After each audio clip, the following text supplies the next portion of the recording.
happen again. That a woman would make the main event final table. We just didn't know who would do it, or when she would do it, or how she would do it. Leo Margetts gave us all the answers. Oh man, 67 million out there.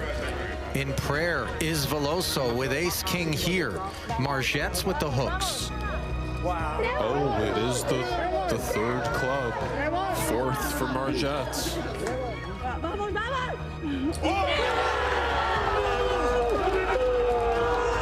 That is, I think, the most incredible moment of my life.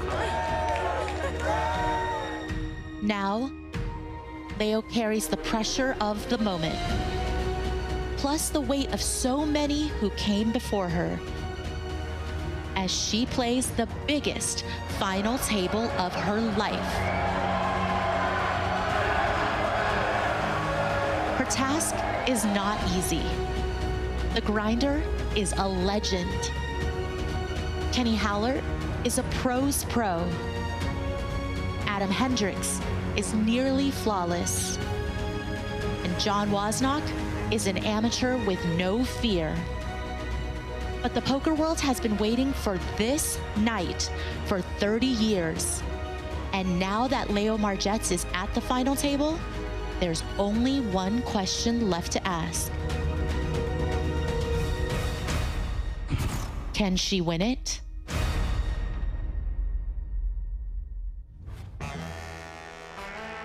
If you love poker, this is the place to be.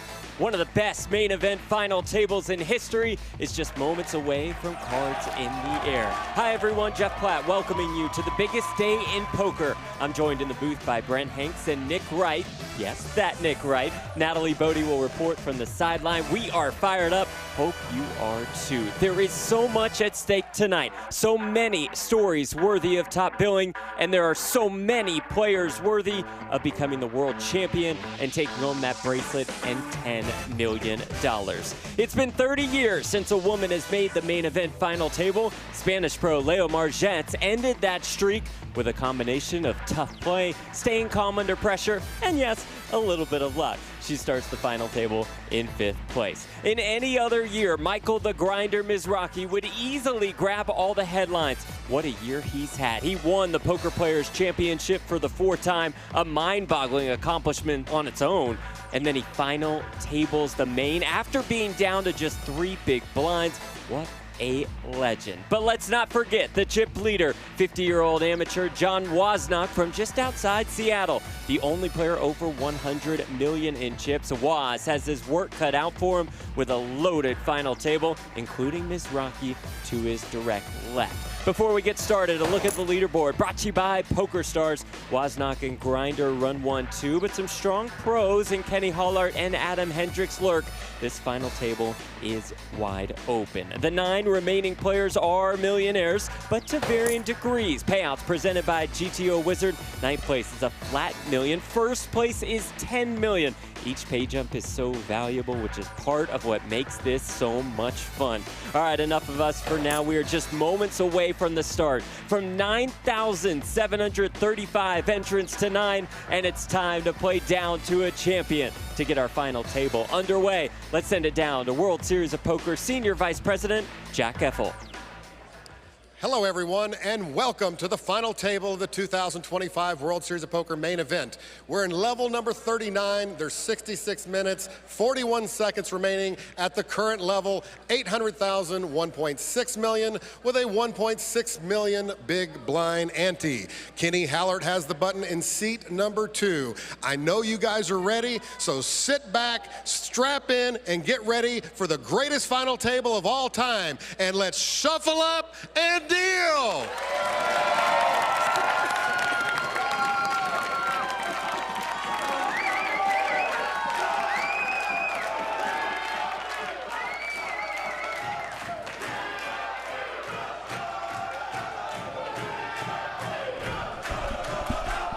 Welcome to the PokerGo YouTube channel, everyone, and welcome to the biggest night in poker.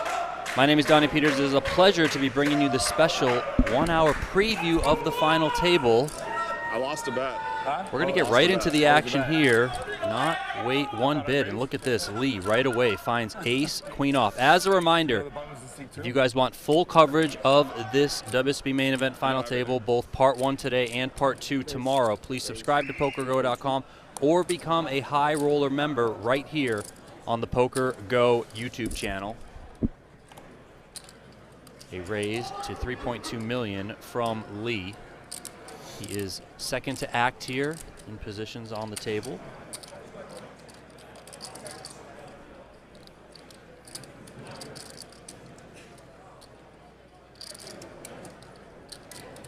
Kenny Haller looks down at queen jack offsuit on the button.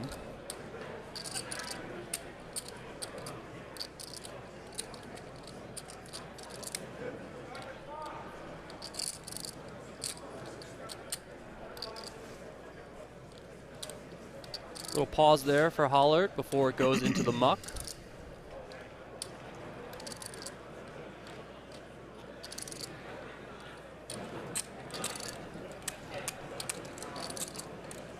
Can we have cold water? Can you call the...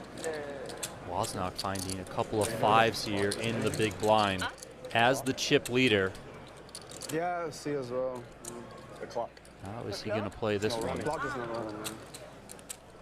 Comes with the call.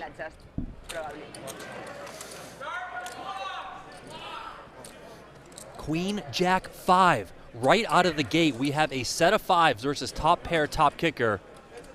This does not bode well for Lee one bit. Check from Wozniak.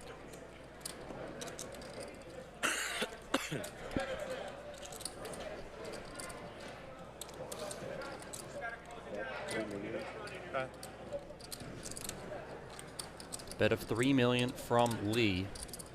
Now, if Wozniak decides to play this fast here, which would be kind of understandable given the connectivity here of this board, 2 diamonds out there, the queen and the jack can have some sort of straight implications here, then I imagine the money's just going to go in here right on hand number 1.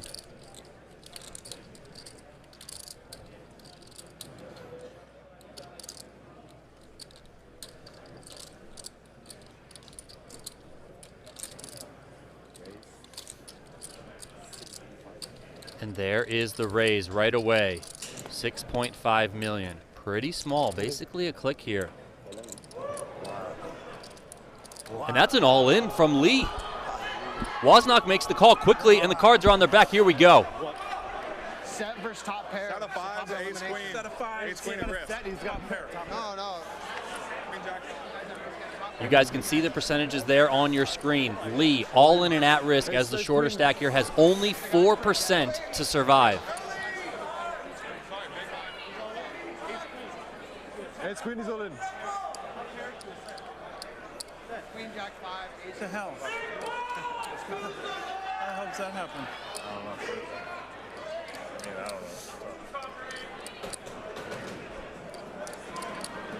First, literally the first one, the first hand. 10 of hearts on the turn. Here we go. Now 9% for Lee. He needs to hit a king. There are 4 kings left in the deck. He's got 1 pull at it here with the river card. If not, he's going to be our 9th place finisher.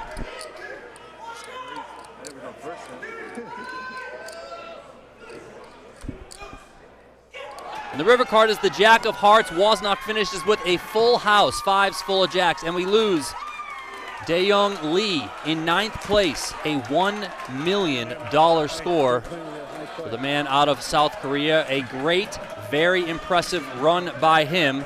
9th place from a field of 9,735 entries. And the chip leader, John Wozniak, gets even stronger here, right out of the gate.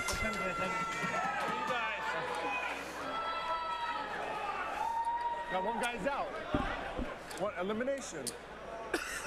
Grinder informing his rail here that there was an elimination. We did lose Lee.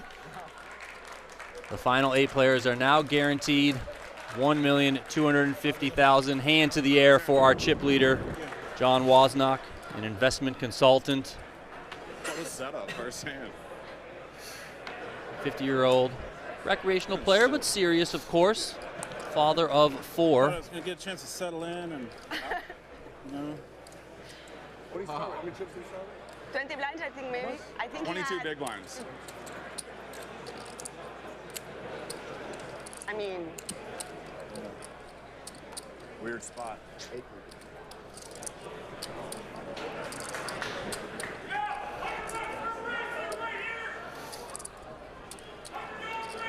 Fireworks right out of the gate. I mean, you love to see it, right, guys? You absolutely love to see it here. That shows the fastest butts out in history. Yeah, impossible not to be anything else. We got a record break. I don't think it can get any faster. Action folds here on the second hand of the final table to Wozniak in the small blind. Jack 10 of spades for him. He does have to battle with Michael Mizrachi to his left yeah, no, I think we and would in have the big first, blind. It would be a thing like whoever gets out the first hand of the match. Pretty sure that never happened. Have you ever seen the round, first 2 hands someone get knocked out? I think in the first round never happened.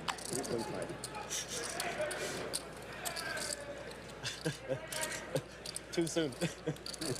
Too soon. He can take whatever. Yeah, and you get all the Praise to $3.5 million here from Wozniak. Mizrachi calls. Have you ever made $250,000? Jack 9-8, 2 diamonds, 1 spade.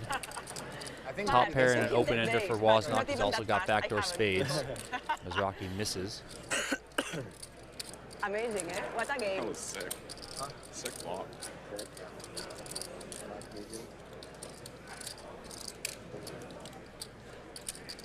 Well, he has made that well. Oh, yeah. $5 million is the bet here from Wozniak. Was on a heater. Was on a mini heater.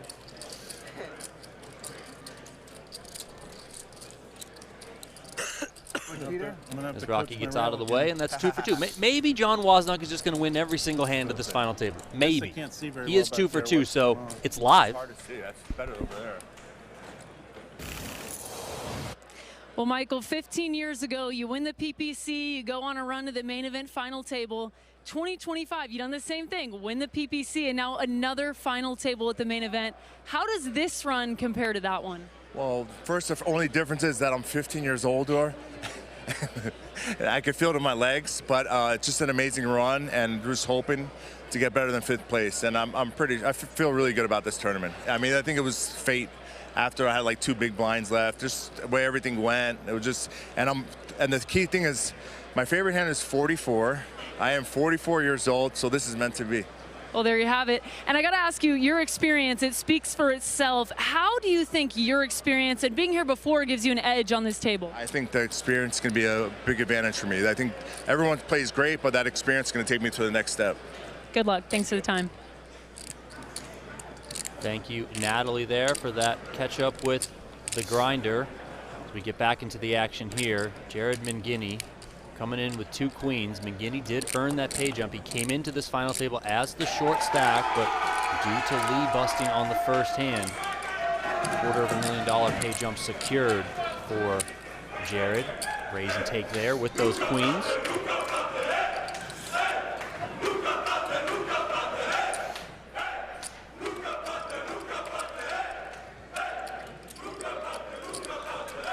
Mangini, a businessman, also enjoys snowboarding, surfing. Out of Lake Tahoe, Nevada, 5 WSOP circuit rings.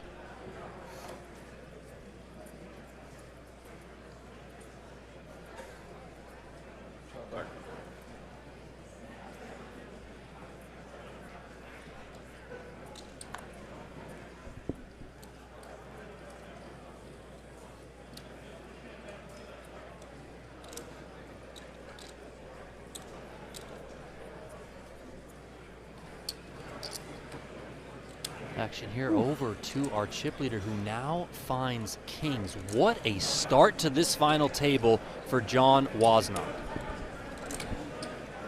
Whenever you can you call the Came into the final table with 108 million. He's already up to 148.9 here. A couple of cowboys in the cutoff seat.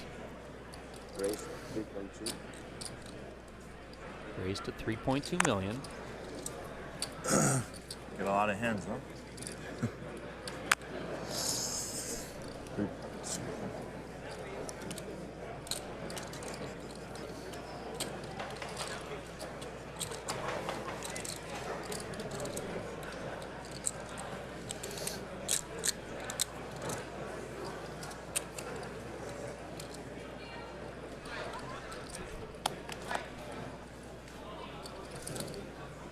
Play folds over to Hendricks in the big blind. He's not going to dabble with the 5-4 offsuit, and Wozniak's going to take that one and get his stack up over 150 million.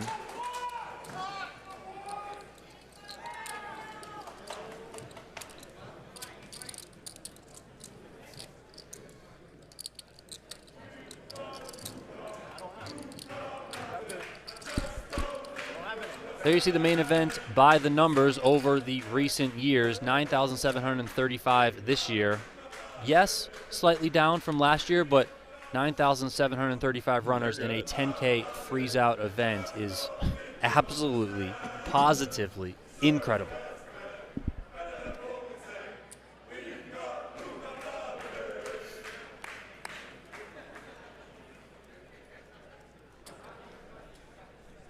Braxton Dunaway here, pauses with the Jack-9 offsuit, not going to play it. You made up the songs last year? They made up the songs, obviously. I didn't know anything about it. They prepared so well. Man. Yeah, in English, too. Yeah, translated. surprising.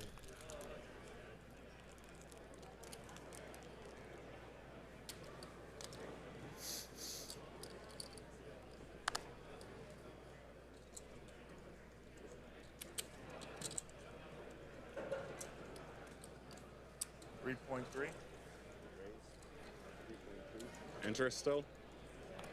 So I see weakness in that blind. Right.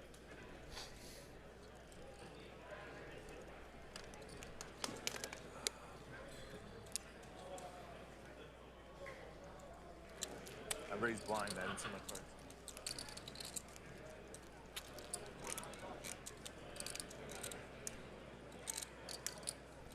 Mizrachi getting active here. 5-3 suited out of the cutoff seat, makes it 3.3 million. Adam Hendricks finds ace-king offsuit in the small blind.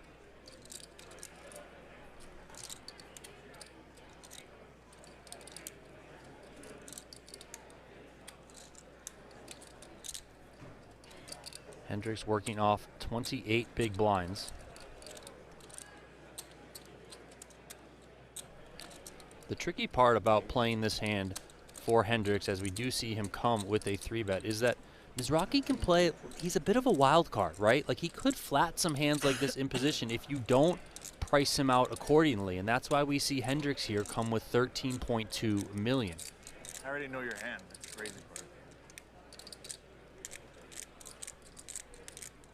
13.2? 13.2.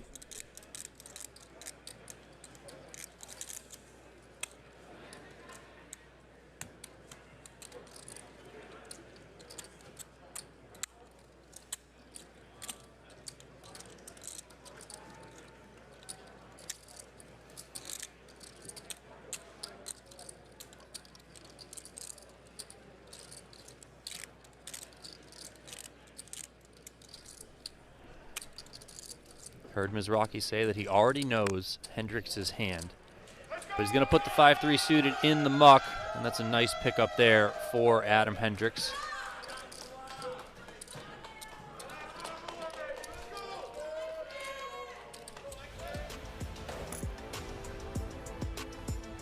Adam Hendricks, 33 years old, has 6 PokerGO Tour titles. He's #1 on Alaska's all-time money list, and he's going to be padding that lead with a finish here in the WSOP main event. Already guaranteed $1.25 million. A couple more spots of laddering up, and Hendricks is going to surpass the 10 million mark in career live tournament earnings.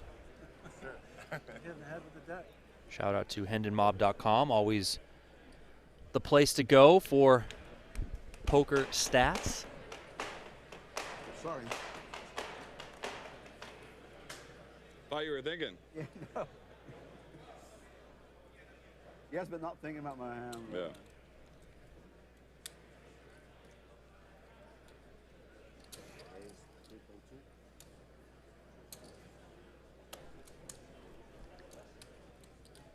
Dunaway here getting involved.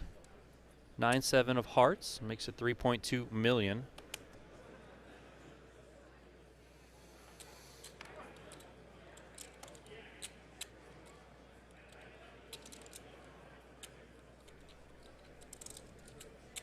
Jovic, ace-9 suited in the muck.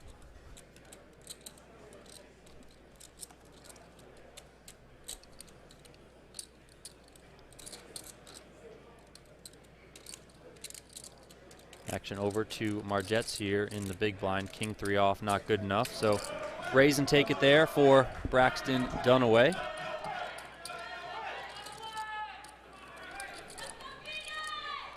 Dunaway, of course, the winner of the WSOP Monster Stack in 2023 for $1.16 million.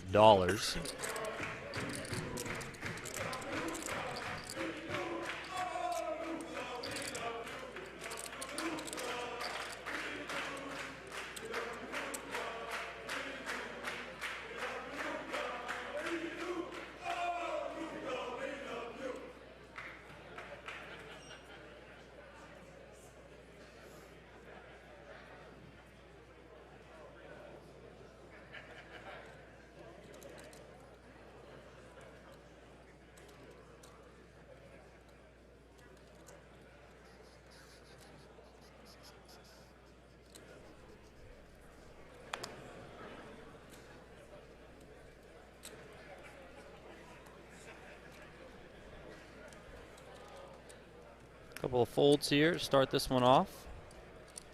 No one really finding anything playable.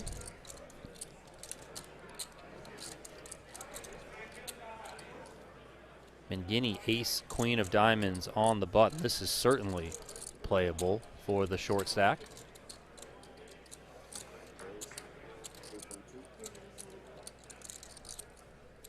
Mangini working on just under 15 bigs to start this hand.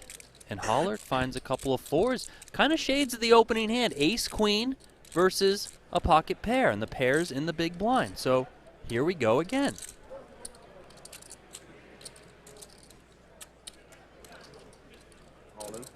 And there is the jam from Hollert. McGinney with the quick call. Cards on their back. Here we go. Fours. Ace, queen for the short stack. Fours for the covering stack. So you want fours. We want fours to win. Ace, queen, fours. Ready? Ausbrouw. Jared Mangini all in and at risk here. He's got ace, queen of diamonds. Kenny Hollert, former WSOP main event final tableist from 2016, looking to deliver the second knockout blow of this final table. We're not even 10 hands in, and it's just absolute fireworks. No. Short stack has ace queen. 6-3 deuce here. One diamond available for Mangini. He can go backdoor diamonds. Looking for an ace or a queen, though. That's diamonds, right? Diamonds! Diamonds! 8 of hearts on the turn, so now it's just going to be an ace or a queen for Mangini. If he doesn't find it on the river, he's going to be out the door in 8th place. Mix it up by accident after they're drinking.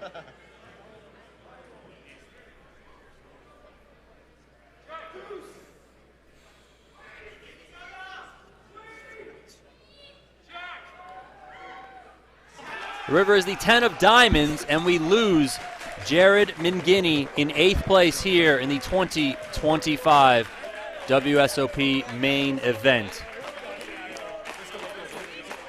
A tremendous run for Mangini out of Lake Tahoe, Nevada. Hugs all around for his fellow competitors. He's going to collect $1.25 million, a career best score for Mangini. Hold your head high, sir. It's an incredible run. Yeah, it's fine. I have no water with me, so it's good. I've been putting the drinks for an hour. Just for your pocket.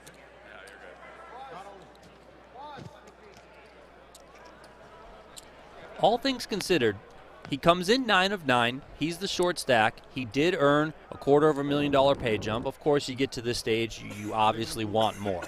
Yes, but being able to lock up $250K thanks to laddering up one spot is a positive result for Jared Mangini. School is proving hard today.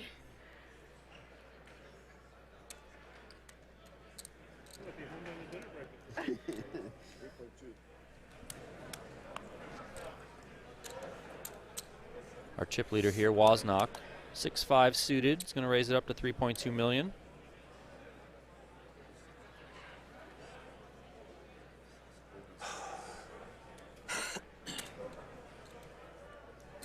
It's great. Breaking records on this table. What's happening? Played 17 left so long that now it's sort of crazy. Kenny Hollard has climbed up over 100 million in chips thanks to that KO. Like hour and a half we go. Gets out of the way here from the small blind. In an hour and a half we go on and then continue more. We're not even around, too. It's crazy.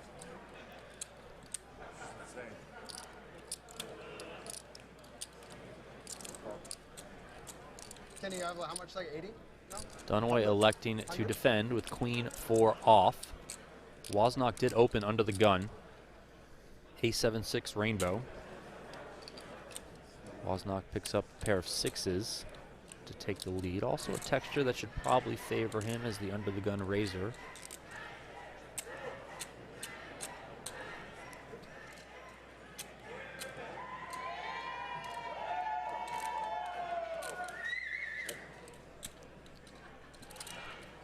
After some hesitation, Dunaway checks and right to the chips for our chip leader. This is what we like to see. Stay on the gas, sir.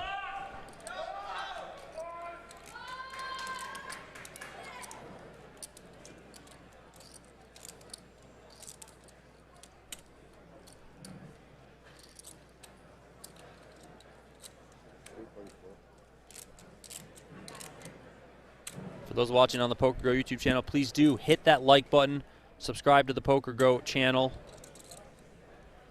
Let's kick this final table off right. See a fold there from Dunaway and more chips for our chip leader, John Wozniak.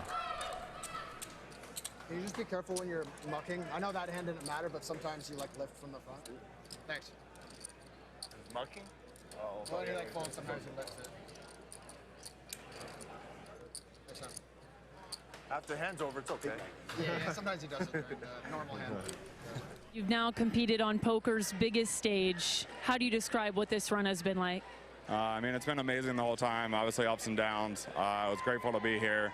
The big sweat was making the final table. That's obviously like everyone's goal in poker. I came in short stack today, so I knew I was going to be all in quickly. I wasn't scared to get the chips in. I'm playing to win. I'm not playing to ladder. Obviously, that's a dream spot. Unfortunately, he shows up with 4s there and we lose the flip, but happy with everything and grateful to be here. Your rail has been here since day one supporting you. What was it like to go through this with them? I mean, they've been monumental in the whole run. Just having them there to go talk and just like relieve stress, having them there at breaks, and just, I mean, even in group chats, all my poker friends, everyone else, like everyone around me has been monumental in this run, and I couldn't do it without them, and I'm thankful for everyone. Thank you so much for taking the time. We appreciate it. All right, everyone.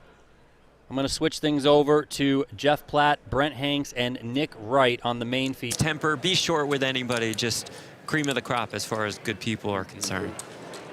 Well, that's very nice, but we now have... Yeah, now we can go nuts with the deuces. Had to fit that in. In Mizrachi's. I need a moment. If you know, I'm going to mute my mic. I'll be back. Facing a 3-bet from Boyevich. I don't know if the Mallards are going to see the light of day, so to speak, but you never got him know. in the hand of the right person if you want to try. You never know with Mizrahi. He might just want to try and peel. Jeff is studied, so Jeff would tell us this is what, quote, a pure fold.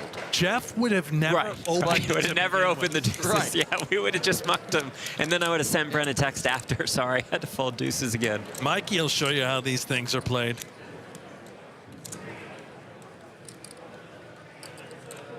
Brent, if Mike won't play the Mallards, then I feel like maybe you're overplaying them.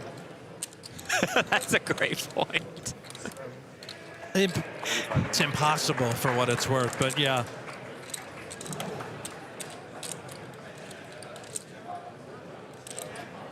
He hates to fold. There we go. He's in there. Bingo.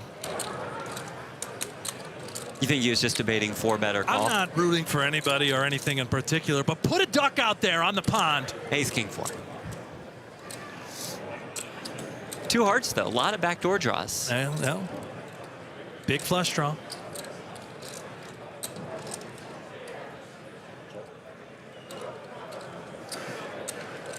He looked dismayed there. And that's check. Not as dismayed as Brent looks right now. I'm just saying, you know, he does have 2 clean outs if he does want to peel. If that 4 of hearts had just been a 2 of spades with that texture, our guy Brent Hanks would be through the roof.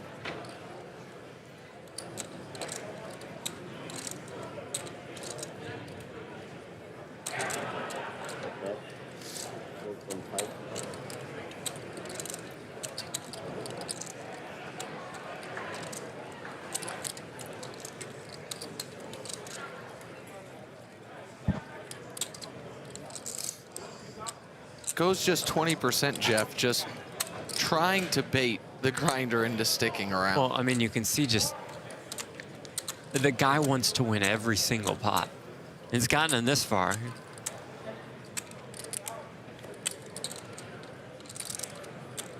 And I just want to point out, as this is happening, everybody that is on YouTube, we apologize. We had a serious attack on PokerGo, and our main broadcast has now flipped over. We are live on YouTube for the world to watch. So we say hello to everybody out here on the PokerGo YouTube channel. Spread the word, follow on social media. If we do receive the ability to put the broadcast back on PokerGo, we will certainly let you know. But for the time being, we will remain on YouTube. There's a look at Jared McGinney celebrating the accomplishment with his rail. And of course, rocking a great stash. Does it compare to these? Raleigh Fingers, Phil Jackson, Hulk, Tom Selleck, and Aaron Rodgers. Wait a minute. What is? Where's Ted Lasso? Because that's the stash that I see is Lasso. And McGinney? Yeah, McGinney does have some Lasso. Don Mattingly, doesn't he have a more? Yeah, Presented by GTO Wizard. I'm not one to criticize the brilliant, and I mean that, brilliant PokerGo production staff. Those maybe wouldn't have been the 5 go-to stashes I would have gone with. Is that guy's name Raleigh Fingers? Is that the Raleigh one? It might. With the twisty curl what do you there? mean is that guy's name? I thought you were a sports fan. Well, I don't. Did they not get baseball, Oakland baseball in upstate New York when you were growing up? I know this may surprise you, Nick, but we didn't have a lot of the Oakland A's games in Western New York out there in where I'm from. I'm from Kansas City, Missouri, and I was aware of Raleigh Fingers because I'm a sports fan, Brent. I didn't know what MTV was until I went to college. Here's what it is, Jeff. The Oakland A's during the Raleigh Fingers era, a little too successful for any Bills fan to really embrace. Now, hold on. What was the Raleigh Fingers era when? I mean, I think when the Oakland A's were winning a bunch of championships. Oh, I didn't know that was a thing. Was that like the McGuire, Jose Canseco era? Moving on. Mizrachi defends with the ace-3 suited. Didn't the ball go off the guy's head? And that was Jose Canseco. They were a little worse. They were a championship team? No, not before. Seems like that would have lost some games. Here we are. Yep, he's Brent Hanks alongside FS1's Nick Wright. I'm Jeff Platt. We're thrilled to have you all with us. Natalie Bodie's on the floor. Nick Schulman and Ali Najad at the break desk. Then they'll move into the broadcast booth. And we'll go out there. Full day of coverage planned. Full 2 days, I should say. Let's play down to a champion tomorrow.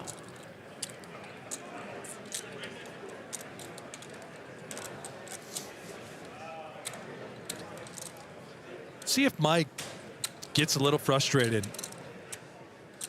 The Mallard Sand a moment ago calling the 3-bet, forced to give it up. Now just defending with ace-3 of clubs out of the big blind. He's got no taste here. Not saying he's done with it. He could very easily put in a check raise, and recognizing that the 9-8X texture should really be all his board. And he's got some decent turn cards with this particular holding.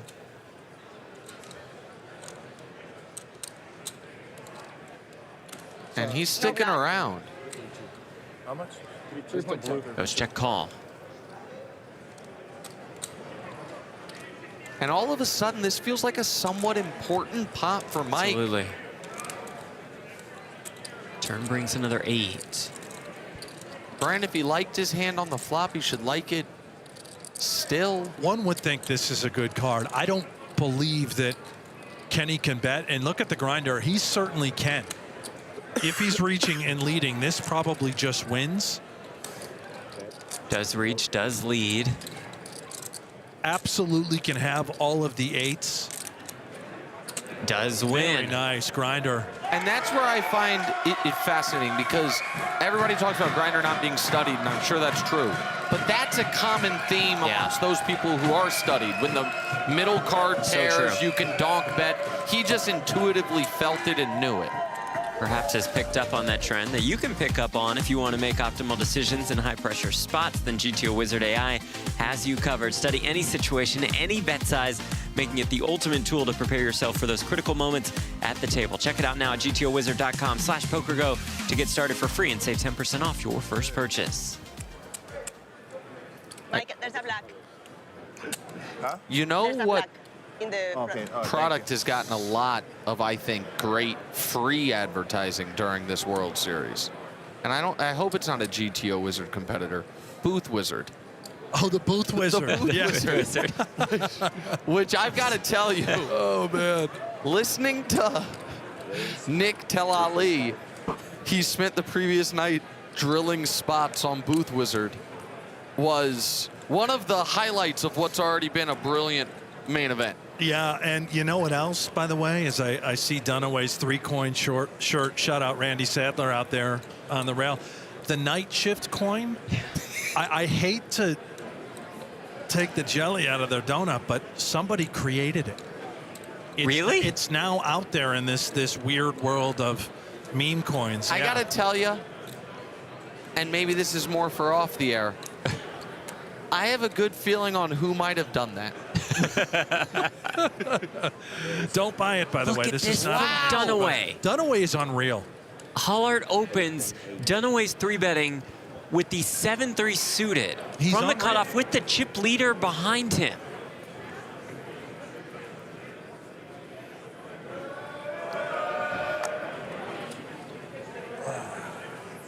He truly just doesn't care. He's going to put these pocket 8s in absolute hell. He's just going to put them right into the muck. Yeah, the 8s just fold. 7-3 suited.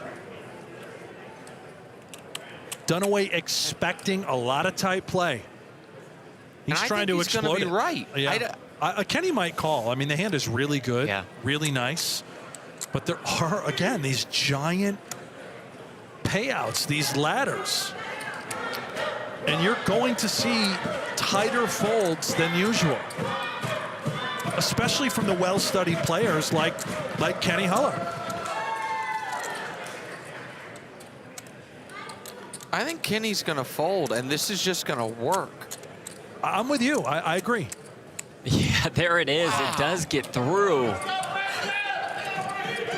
With the 7-3 suited from our 2023 World Series of Poker Monster Stack champion. Yeah, so the Monster Stack, honestly, I didn't feel like I feel like I'm a way better player now because of that experience. I think being on stage, the bright lights, so to speak, I think I'm a lot more calm this time. I feel like the Monster Stack, just playing that and going through that field and learning, and I think it just helped me tremendously for this moment, and I just feel ready to play. I feel like in a crazy zone. It's good. Been pretty dialed in. Works in the oil and gas industry. We mentioned McGinney snowboarding. You guys know Hollart was an electrician? 8 years he was an electrician. I'm not making this up. He was an electrician for 8 years and then went into poker. Was the investment consultant. Leo Margette hosts a podcast. You ever? So does Nick Wright. You ever stuck a fork in an outlet before, Jeff, you know, as a child? No, I have not. It is not a pleasant experience. And Thank you for I would letting imagine us know.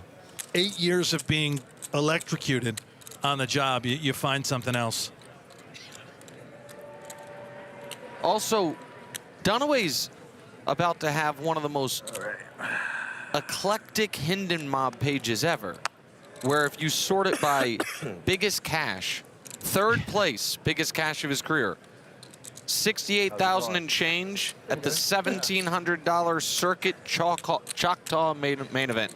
Just a good old boy, man. Born in Oklahoma place, and then Texas. Yeah, second place on his career cashes, 1.1 million, the monster stack, and first place somewhere from 7th to 1st in the main event. At least 1.5 million. Yeah. And he could finish somewhere from 7th to 1st. That's all very live. Absolutely.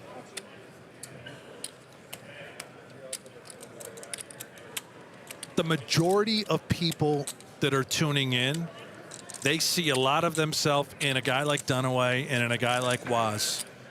Just blue collar, regular person, loves to play Go, a subscriber. I am seeing that our subscription product is back over at PokerGo.com. Still down on YouTube, but I am seeing the feed with the chat. So we are, I think we're back in business. Oh my goodness. Thank you all so much for bearing with us. So I think we should recap, most notably, the Adam Hendricks hand. The blind versus blind. Yes, against Luka Bojovic. So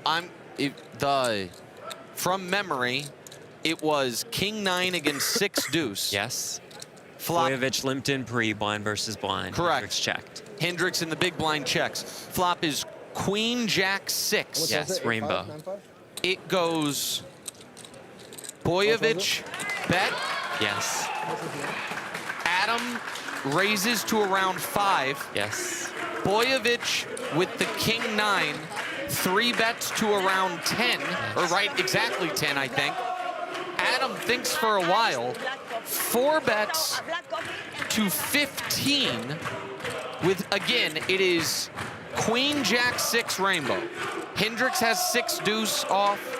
Bojovic has King 9 off.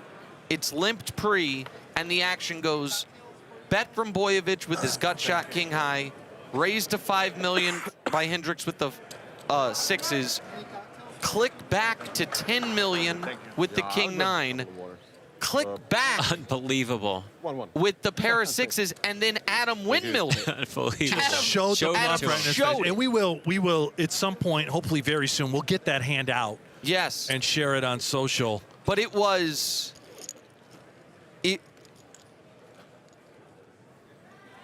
this is maybe me just trying to create a storyline, but it felt inspired by Ms. Rocky's presence in that there is a bit of a early on old school, I don't believe you. And so we're just going to go back and forth like the famous, I don't even remember what it was, but the famous Ivy hand in Europe at the final with the heads up when it just went click, click, click to a final shove. Grinder also won a hand with ace-3 that he went out and took after he was bleeding off some chips a bit to stabilize. I think those are the most noteworthy things we've had so far. So we do apologize. We are back. We are stable, as seems to be the case, both on PokerGo as well as on our YouTube channel. I gotta say, if it was gonna happen, we didn't miss any bust outs. That was the time. It was there was one amazing. The Hendricks hand's pretty sick, but it's not the very end. Right. Created some firewalls. John Sin in 2018, the last player to start the final table in 4th and finish it on top. Speaking of firewalls, maybe get a couple of those set up internally, right? Yeah, might need those. Yeah. In my opinion, the world's greatest football writer, Bill Barnwell, watching and assigning me a version of the Jeff Platt curse to the stream. Saying, wow. You show up and the stream goes down. That's what a lot of people are talking about. Dunaway has been very, very active thus far. We expected that coming in. Now he's got the goods. So we saw Dunaway 3-bet with 3-7 suited. We then saw him 3-bet again with ace-queen off. Both times, Kenny had Queen-Jack suited, but the table has seen him very active. And the keep Grinder, your eye on this one here with Grinder and Dunaway.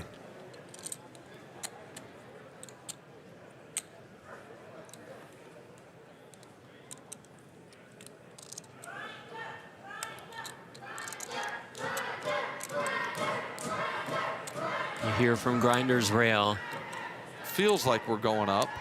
It looks like in the overflow area. Yeah, this will be annoying if Grinder has to fold after 3-betting.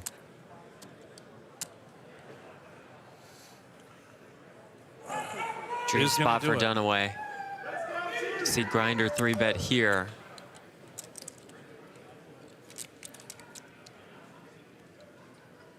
Hendricks, a very pretty King-Jack suited. Could get him in trouble. I don't think it will in this moment, but you know Hendricks coming in expected the fireworks between Dunaway and Mizrachi. They will be the most active players. If he finds these cold 4-bet types of scenarios, he might take it. This might not be a spot he elects to go with, but we'll see. Hendricks playing some street poker early on. That hand that we talked about that Nick broke down was 6-deuce off. He has created a bit of separation between himself and Margetts and Boyevich. I think Mizrachi said good. Yeah, he did. Muttered it over. Now, assuming the 4-bet is coming in, we know what Jeff and his fellow Wizards would do with Ace-4 suit. I don't know about that. No, 5-bet jam. I'm telling you, if Dunaway gives any sort of rope here, and he's going to make it, what is the size? 35? Oh. Well, there's no rope. He says, let's just go with this. Whoa. 35. I mean, that just shuts it down. Yeah, he's on. Didn't recognize you for a second. So much for that. I think. I mean, maybe Grinder still finds a way to get it in, but I doubt it. Sounds like you're committed.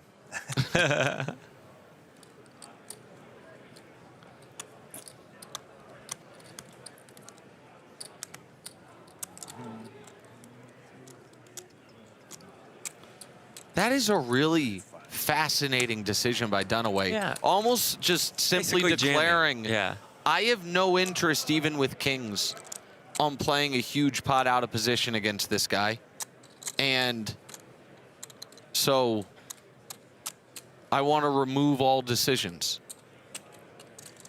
Am I misreading that? Is there any other? I think Dunaway's just saying, bro, I don't want to mess around right here. That's it. I'm not messing around. Let's just move on. I'm not trying to get kings cracked, you know. 7 left in the main. The beat on rail. As we remind you that NAPT Las Vegas is back at Resorts World for the 3rd year in a row. It runs November 3rd through the 12th. The highlights include the 50K Super High Roller and the 5K main event. Plus, there's a 1K PokerStars Open at the start of the series and a 1K Women's High Roller. PokerStars players in Pennsylvania, New Jersey, Michigan, and Ontario have the chance to win their way to the NAPT.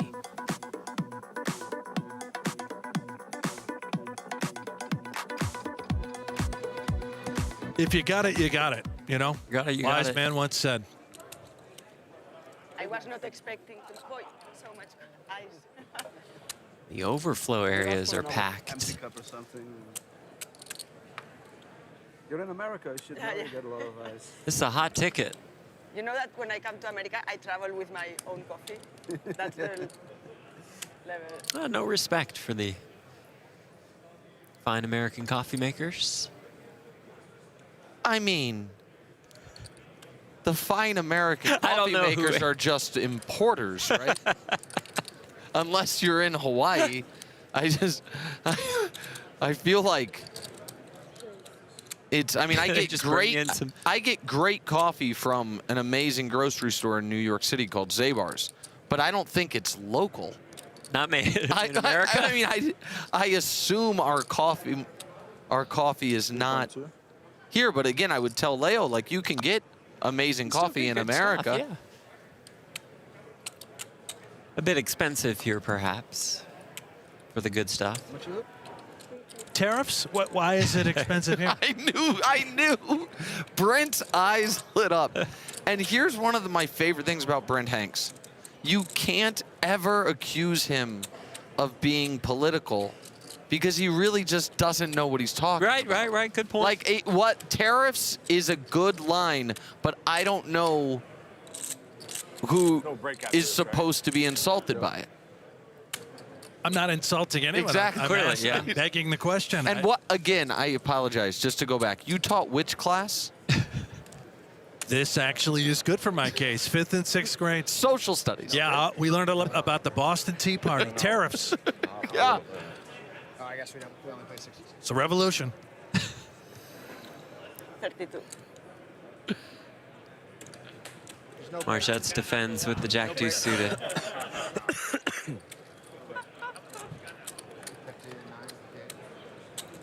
Let's see a deuce in the window.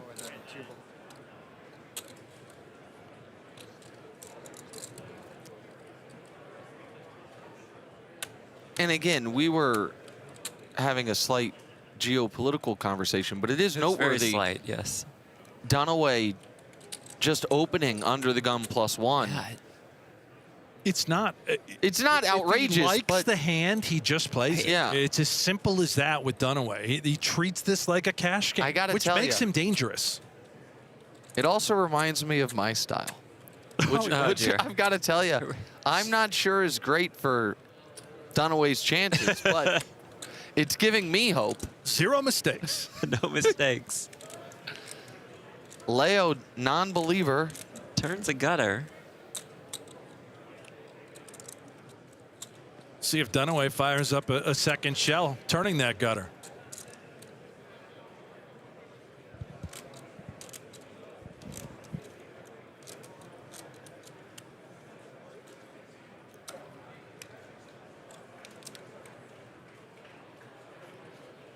He just looks like he's in the zone, right? What we heard in his interview.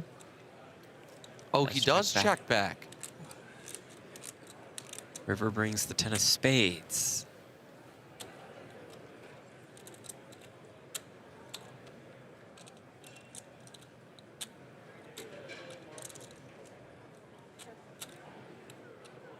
Does Dunaway just give up ever? Are you allowed to give up? Really hard for him to bluff at this putt. It might work. He's playing it sort of like he could have had a flush draw. Right. Bet flop. Okay, I get called. Little resistance. Flush comes home. And if you are against something like this, you can win with a bet. Potentially. Not definitively, but and checking,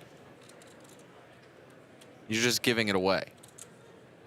Just going to give it up. Might be a wise just wave it sort of scenario. Also some information gathered from Dunaway. What is Leo defending with? Yeah, and maybe she has 4 or 5 and your 8 high just wins it. That'll be good for Leo Margetts, the 27th place finisher in 2009.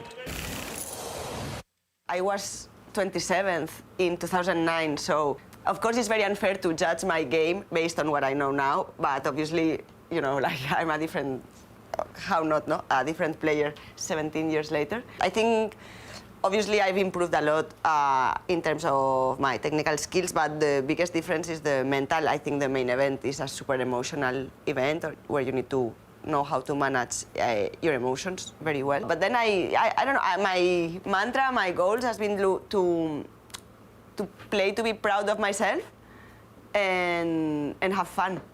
Because since we are here, let's have fun.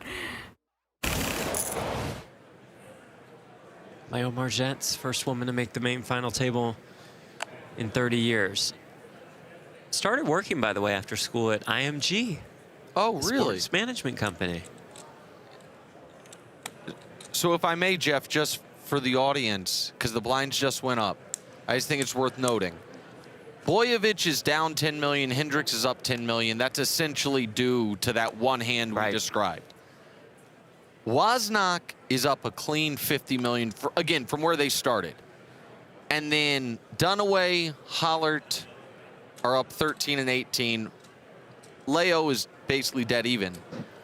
And then Grinder's down 24 million from where he started. So he's really the only player other than Boyevich that got involved in that weird hand that isn't in a better position from where they started. And that's obviously because we've had 2 players bust out, so those chips are distributed elsewhere. But I just wonder how Grinder is when he starts the day in second and now all of a sudden sees himself right in the middle of the pack and far from the biggest stack, how that lands for him. Well, he's forcing it a little bit with the open and the ace deuce. Right? Ace deuce off. He's just right back to work. He will be relentless. I don't expect him to really ever pump the brakes and say, okay, now I got to tighten up. He's just going to keep coming after it.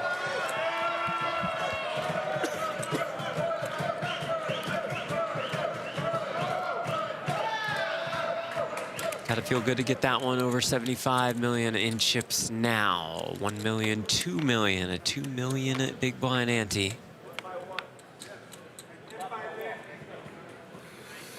Boyevich the shortest stack, but still comfortable. Still more than 20 bigs.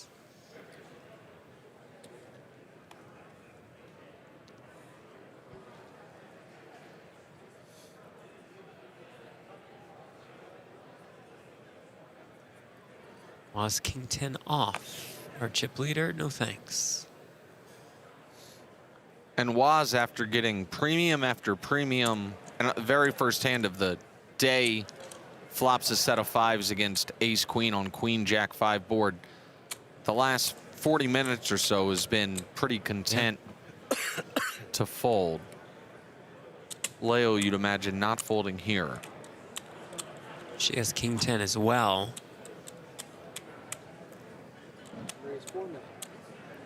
I keep going back to this. You wonder if Waz opens the king 8 suited earlier, then Mangini jams ace queen suited, and Hollart folds the 4s. Waz then folds the king 8 suited. It's just, you just never know. It's kind of mind-boggling and warped to think about how just randomness can affect so much, especially in tournament poker. On day 8, we had a 3-bet by ace queen into Waz's 4-bet with ace king. Padron has jacks, has Waz covered, tanks forever, folds them. 13.3. The ace queen calls off, and Waz holds and propels him here. And now Kenny done getting pushed around. 3-betting with the ace 4 off.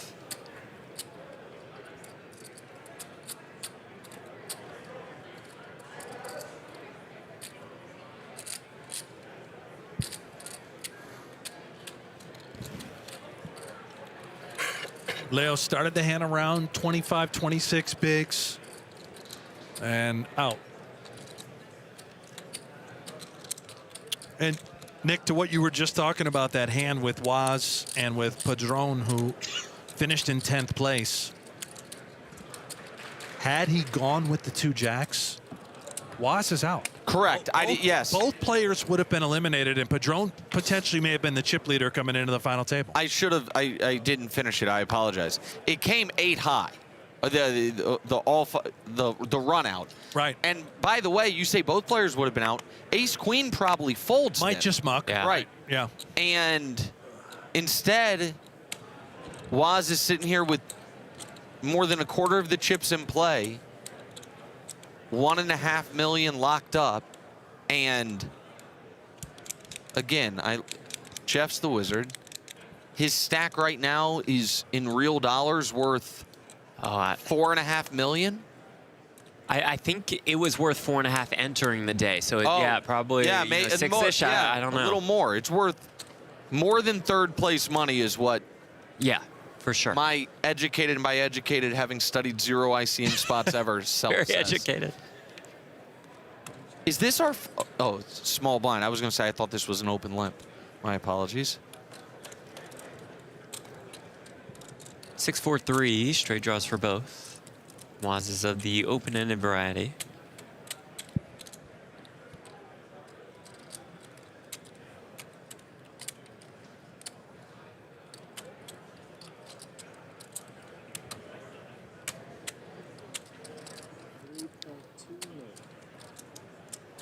Dunaway leads for 3.2 million.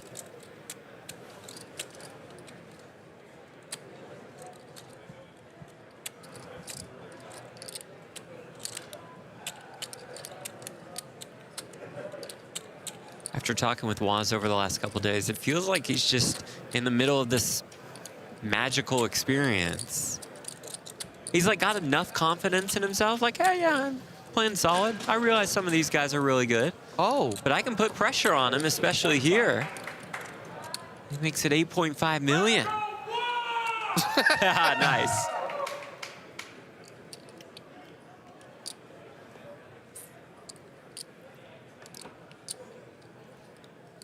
For Waz, this is a free roll, right? He said it. Yeah, he said it. Late, Yeah. 2 nights ago at the end of the night that just has no pressure on his shoulders. Dunaway makes the call. Makes the call. And Waz turns the straight.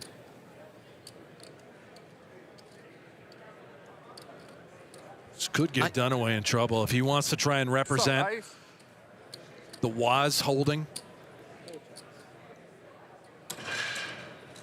I don't think it'll happen, but if somehow Waz were to check here, he would be opening up that river door for Dunaway to have to bluff, assuming it's some sort of brick. He does check. This is gross. River brings another 6. 75-7. Waz may have just given him more and more value for that turn straight. He may have opened up the door to receive max value.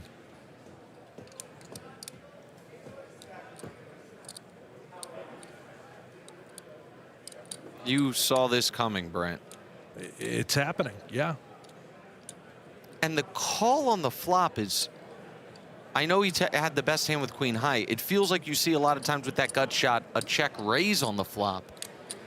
But a check call. He led for 3.2, and then Waz raised. I'm sorry, but Waz is locked in. Yeah, just snaps it off. Dunaway right Dunaway from mucks. Waz doesn't have to show his hand either. Oh. As he extends his chip lead.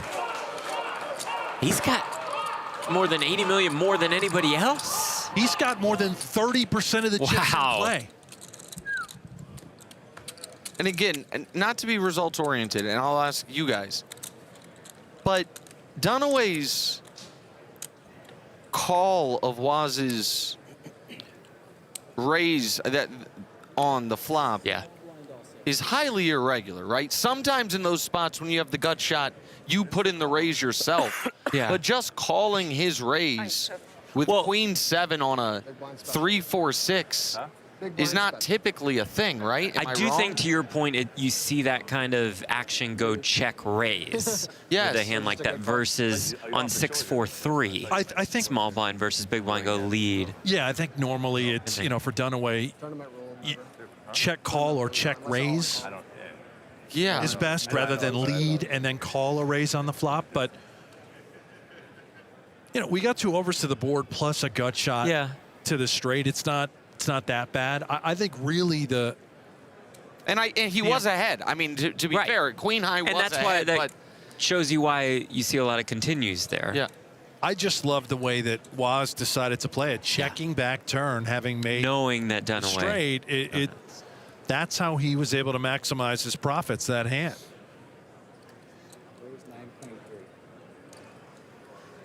It's been a rough last couple hands for Margetts as she opens the king 10 again and again gets 3-bet. This time by Dunaway, this time much smaller.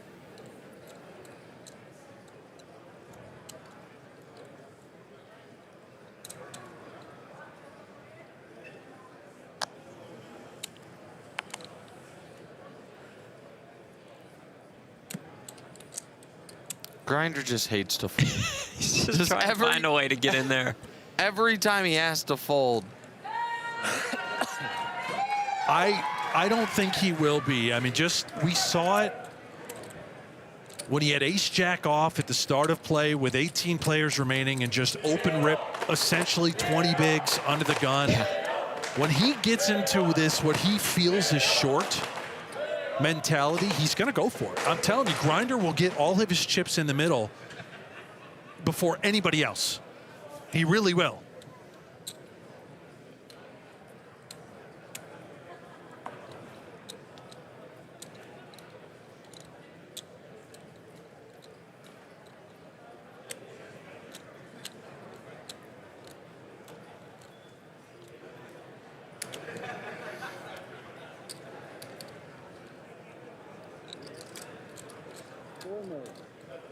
Dunaway. Oh. Just keeps coming. He's going to run into it once more as Waz looks down at kings. Second time that Waz has had kings, I believe.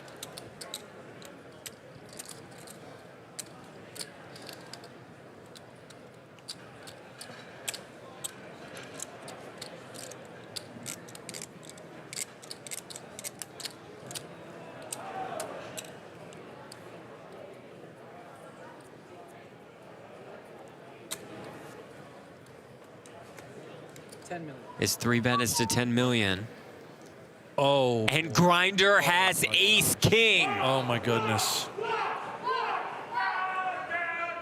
Absolute cooler. Just talking about Mizrachi, right? He's never folding. You spoke this into existence. Obviously you know this. We have no idea what's to come on this broadcast. So we are spoiler free watching it with you all at home. He says raise it up. Here we go. Crowd knows what that means. They're saying, oh, Mikey's getting it in. He's going to go all in. And he's going to be in terrible shape. Not quite all in. It's committing. It's at 30 million. Everybody else an interested observer, a 400K pay jump. Dunaway just sort of taking his time before he inevitably bows out of the way.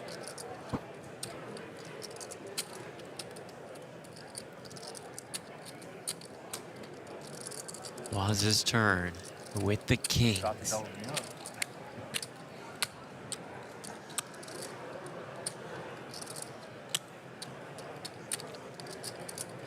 to count? I'd like a lot. You want to count? Yeah. Grinder. He wants to count. I mean, at least an estimate here. 30. I'm all in. And here we go. More than 151 million in the middle. Kings, ace king. Ace king.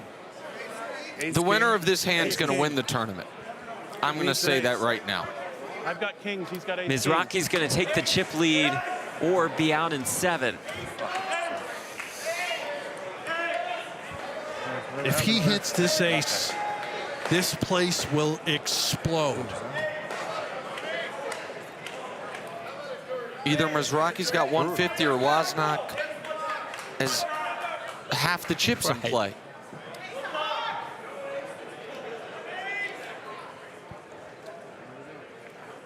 Biggest pot of the main event. Jack 9-7. Clean for the kings. Grinder looks for an ace. We can see one was folded pre. That's why the ace of hearts is grayed out.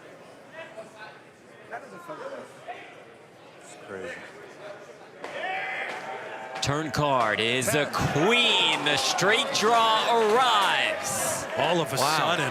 But he doesn't obviously know. That only added one out. 3 10s folded. It's got to be the ace of diamonds, the ace of clubs, or the 10 of diamonds for Michael Mizrachi, where his day is done. To stay alive. Oh! Oh my God!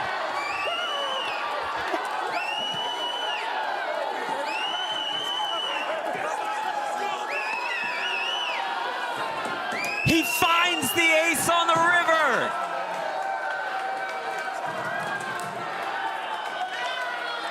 He only had 3 live outs in the deck.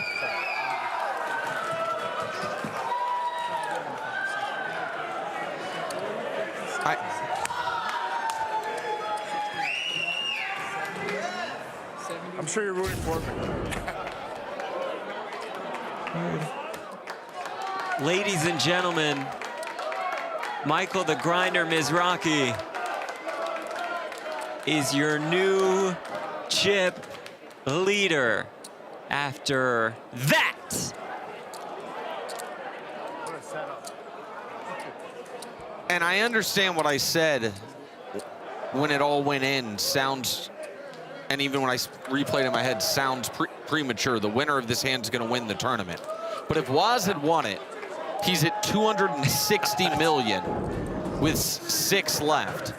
And now Grinder, Fourth time in 2 days, man. the most dangerous player at the table, if not the most studied, is the chip leader. As we take a look at the leaderboard presented by Poker Stars, Mizrachi at more than 150 million, a 40 million lead over Waz.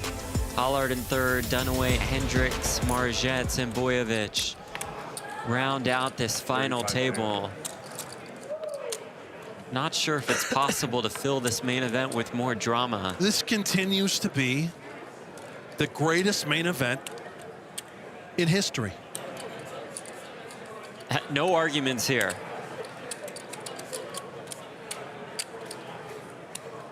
Made for TV, baby. It is, in my estimation, undeniably the best of what I would call the modern era, like the post-poker boom era of the last 15 to 20 years. It's since Moneymaker, basically. Yes. Yeah.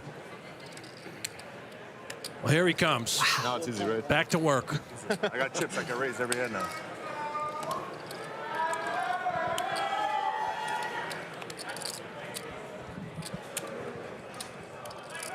I even made side bets on me. And Hendricks, who's played less hands than anyone at the table, and also played the most audacious hand of anyone at the table.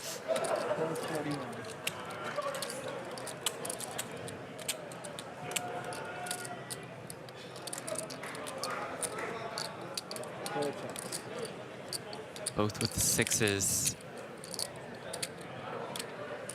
Of course, we keep talking about Michael Mizrachi being down to 3 big blinds, somehow making this final table. We've seen the roller coaster ride that's taken place today.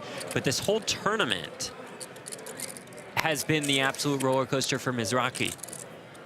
He bagged less at the end of day 3 than he did at the end of day 1 and end of day 2. Probably a long night for him before day 3. He's from Florida, right? A lot of alligators there? Yeah. I see it. Yeah. Alligator blood, Jeff. I see it. Perhaps, you know, 23andMe, we'll figure some stuff out about Mizrachi. To see that he's from Florida? Well, you know. I think 23andMe more goes like way back, not just where you're from. Brent, I mean, were they're you under the impression that dinosaurs, right? Gators and crocodiles, they've been around since the prehistoric era? I was a social studies teacher, by the way, just reminding you.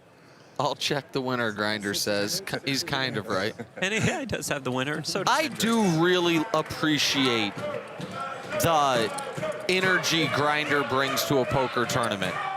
Guys showing emotion, fist bumping. I miss that in some of the biggest poker tournaments. We need that, and now we have it in the biggest poker tournament. We have it from the 7-time bracelet winner and the 4-time Poker Players Championship winner. This is second main event final table. Just an extraordinary run throughout the World Series for the Grinder. And is this a decent time for a mini rant, Jeff? 90 seconds? Yeah, we'll give you 90. We can give you 90, right? Oh, well, because obviously one of the stories of this tournament was Kasuf. And one of the stories of the World Series prior to that was Cabral. and the talking and the antics and the general annoyances. And I understand, I think we all can agree, Kasuf went 7 steps too far and went so far people were like, actually, we need to be worried about him because we think something might be wrong with him. Nobody wants more of that. However, if the trade-off for in our biggest poker events is having more people who show they care, who are not too cool for school and might have a little extra gamble in them and talk and try to bring back a bit of what made so many of us fall in love with the game, is that some people take it a step too far. Me personally, I will take that every day of the week over with respect to great players. But like everyone doing their best Christoph Vogelsang impersonation of I'm going to cover every part of my face I can, I'm going to be stoic. That is not bringing people into the game. That is not fun to watch. And by the way, that doesn't remind any of us that aren't pros what poker is like when we play it. And even the best and biggest poker games in the world that aren't tournaments but are cash games for millions of dollars, people are drinking, they're trash talking, they're having fun, and there usually is a guy or two or a gal or two that gets out of line. And I'm okay with that rather than what has become, for I think a lot of amateur players, what they think is the way they're supposed to play. Like, well, if the best in the world are leaving a chip behind and silent and doing all this, that to me is not what's best for poker. It's not the most fun way to play. And it's one of the reasons I'm rooting for the Grinder, because he is a nice, happy medium. He's not insulting anybody. He's not out of line, but he's passionate, he cares, and he's fun. We gave you 180 seconds there because we're on board. Great, yeah. Yeah, fully support that entire statement. Well, 180 seconds is about the shortest I've delivered a rant in 10 years, guys. So I did my best there. Do indeed want to create a more welcoming atmosphere. Yeah. Oh, there we go, Brent. Hendricks deuces on the button. Oh! Awful laydown. Marchette's the ace-10 suited. 20 bigs. Can't just limp the button one time, you know, just one blind, just call. No?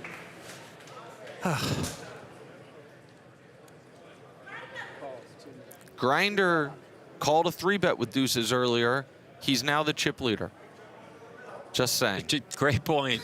As Hollard looks down at 2 6s in the big blind.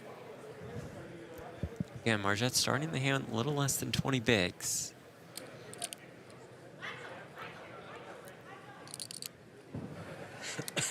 These are 2 hands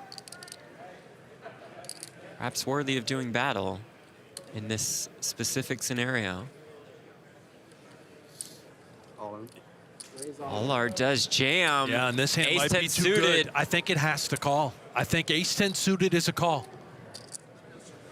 She knows it. She's gathering herself.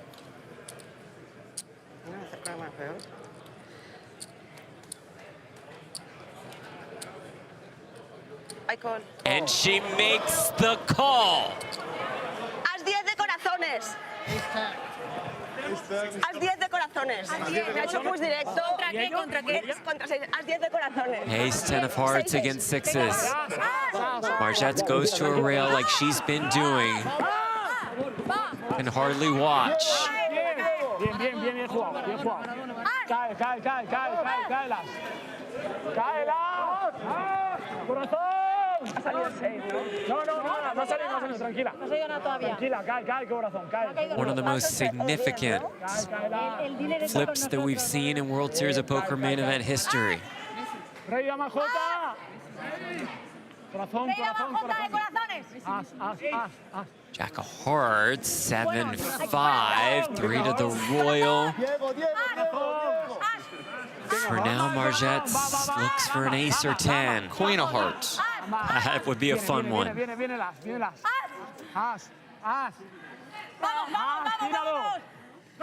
turn is the ace. Oh, but but it's a spade. Of spades. Not over yet.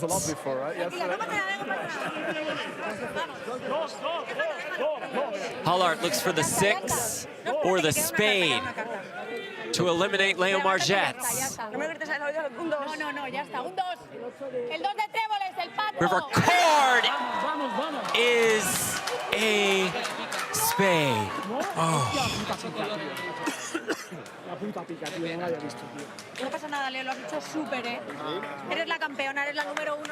Oh, the air's taken out of the room as the well-deserved round of applause starts to come in for Leo Margetts. A 7th place finish and an outstanding performance that made history at the World Series of Poker main event. 2 spots shy of the best finish for a woman in this tournament's history. The most money ever made by any woman in this tournament's history. Her 2nd career deep run at the main. And it certainly felt like the person the poker world at large was rooting for. And now, I don't know about you guys, I'm stunned that 90 minutes in, we've lost a third of the field. We've seen this before. It's crazy how many times we have seen it. Yeah. Like, it's crazy. The amount of action in the first hour and a half compared to what we typically see at main event final tables. Well, you have Dunaway, who's been mixing it up, Grinder, who wants to play every hand, Wozniak, who has played all the hands he's supposed to, he's just been dealt huge hands.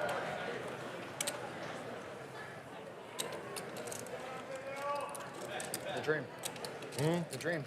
Russ. Insane. Insane. 1.5 hours, right? So hard to root against her.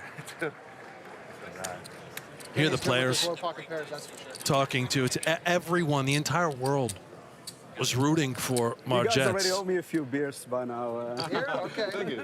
I was thinking bottles of wine, but beer's fine with me. I'm more of a wine drinker, actually. Okay. So let's settle for that. I'll get you wine. Dunaway wants to just play ball, folks. He's in there with the 9 deuce off. Oh, yeah. Did you feel Flops like a 9. It's going to be more than a beer or a bottle of wine. Did it feel like he was coming or not, the spade? Never in doubt. Huh? Never a doubt.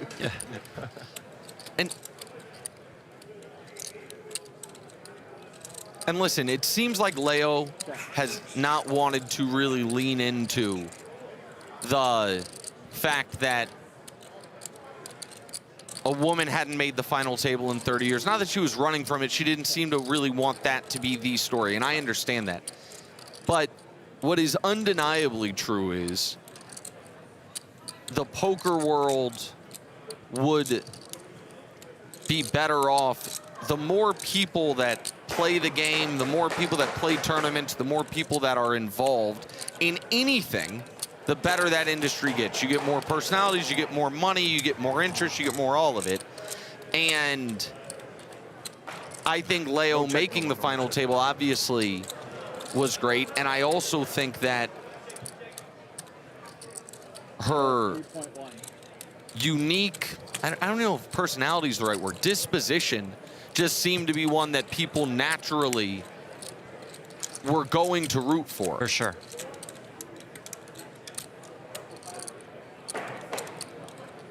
I say that in part because I have a bet on Hendricks, and I just declared Grinder was going to win, and I found myself very sad that she was eliminated. And it's, of course, with all due respect to a guy like Kenny Hollart, who everybody seems to love in the poker industry. But you could hear a pin drop in this arena after that spade rolled off on the river. Keep your eyes on this hand, not to get too far away from the action. Flop went check, check. Mizrachi decided to bet turn. Dunaway called, and now Mizrachi obviously would have to turn these 2 4s, I believe, into a bluff if he bets once more. trying to target a 9, Jack 7, just shuts it down. He's going to be kicking himself. Very nice.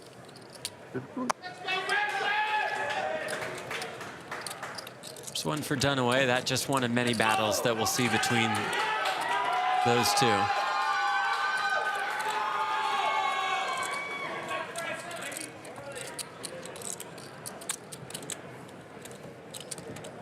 You'll be a big one.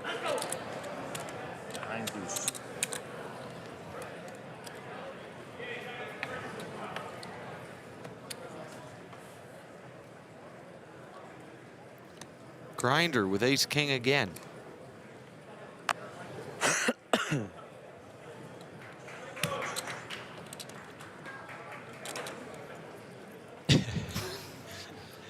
And again, he gives the guys. Not that we're big live reads guys. I'm just telling you. I think Grinder's got a live tell. 2 thumbs to the We're skies 2 for 2 on that one. is ace-king off. Oh, and it's 2 jacks for Hendricks. Starting the hand with a little less than 30 bigs, facing the open from the chip leader. What about you guys? Second smallest stack on the table. Should be. Grinder just said, I'm not worried about him, I'm worried about you guys. It's going to be a 40-second take and fold. It's in the camera. Hendricks in between just, 3-bet call, I believe, with this hand. But because it's the Grinder, as the chip leader who's going to be opening a ton of hands, he says, all right, you know what? 3-bet, I'm willing to play for it all if he 4-bets all in.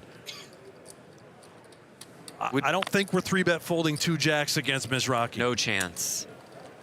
And I don't think Mizrachi's ever just calling with these chips in this spot. 150 million. There it is. There's the jam. Hendricks looks back.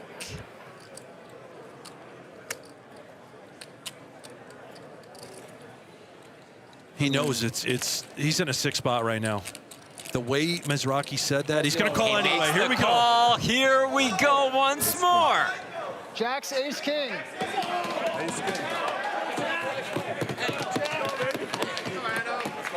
Could turn this tide of the tournament once again. There's a screen. Ace-king, ace-king.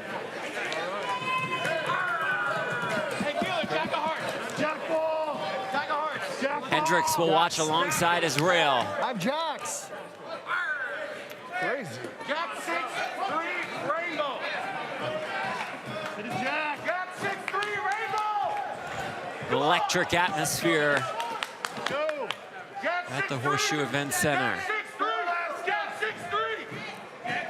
Let's see 3. Queen, queen 4. So far, so good for the jacks of Adam Hendricks.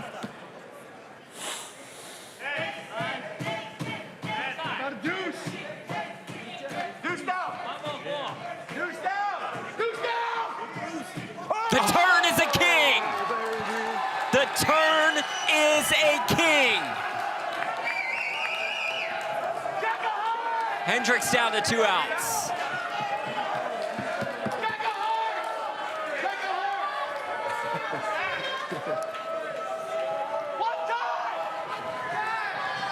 It's a jack there for the Iceman. No.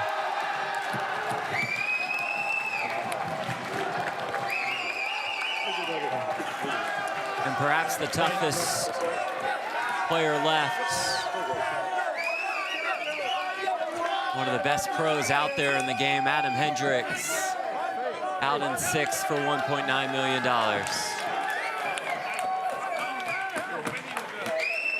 More than triples his previous career best score for, I think it's fair to say, one of the best young players in the world. Absolutely. Not only because I had a bet in on him, that's now in severe jeopardy because I was fading Hollert. Cleaning. It's a kid from Alaska. Go back each summer to do some fishing and eventually stopped fishing and started watching the main event. Inspired him, that led him here today, living out his dream. Final tabling, and he's going to walk home. 6th place. Still has that second dream to accomplish, right? One was final table, the main one was win a World Series of Poker bracelet. His day will come. Oh, he's a huge, he will win a bracelet. I feel like the question is how many. And he does get to bring home to his fiancée, Kat, nearly $2 million. But we are now in an insane position where we have not hit the first break. 4 players are gone. Boyovich is at 18, and everyone else is at well north of 40 bigs. Things will be a little different this time. Deja vu.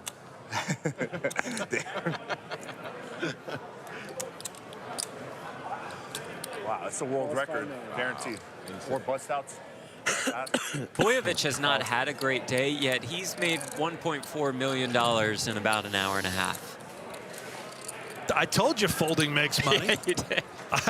If you told Boyovich in the first hour 45, you're going to play 6% of the hand, lose 15 million, all because you got in a crazy click war.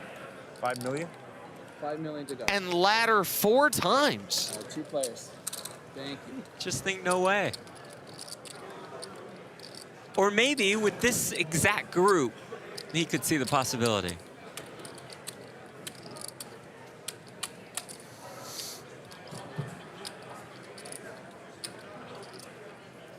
Sure glad we got the internet fixed.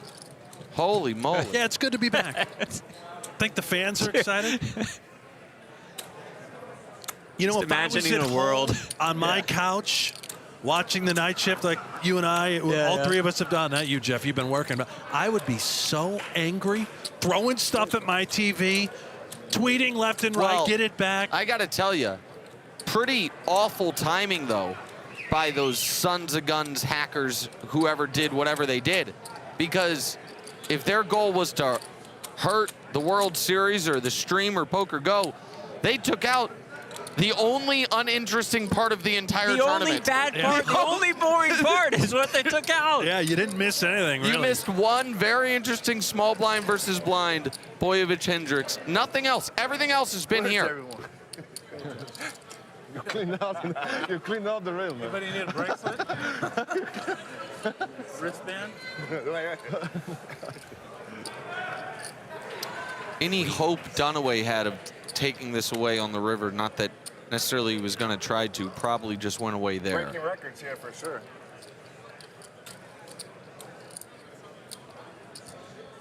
And I know we've been caught up in the moment, the excitement, but Mizrachi having more than 100 bigs, One record that counts. 5-handed, is a problem for the other 4. Interesting, Dunaway calling pre. Just checking back flop and turn. We try to go for it here on the river. He will not. I think he has great feel. Yeah. You know, he did not expect to win the pot at any point of that hand, and he was right. I don't think Kenny was going to let him off the hook. All right, it's the Iceman out in 6th, and Adam Hendricks is now standing by with our Natalie Bodie. Adam, from a kid who started playing poker in college to the main event final table, what has this experience been like for you? Yeah, it's a game changer for me. I feel like I've had some good wins and stuff like that, but nothing like the final table or like a bracelet. So this is a step up for me and very fulfilling.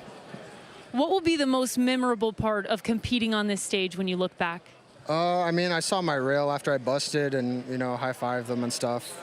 And just saw them. That's very nice. I mean, besides like your wedding or maybe your funeral, like you don't see all your loved ones in one place usually. So that's pretty nice. Congrats on the run. Thank you for the time. And he's going to have quite the wedding, I imagine, with another $2 million. Also, it's very rare you see your funeral. That's also true, yeah. Another.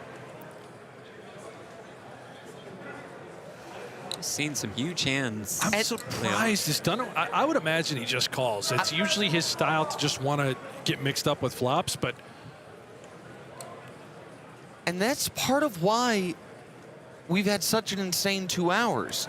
Every spot, Brent, where there's been a choice, do I call this raise or 3-bet? Yeah, it's been like the higher variance. Every guy, every time, has chosen the 3-bet approach. Nobody's passively played a big hand.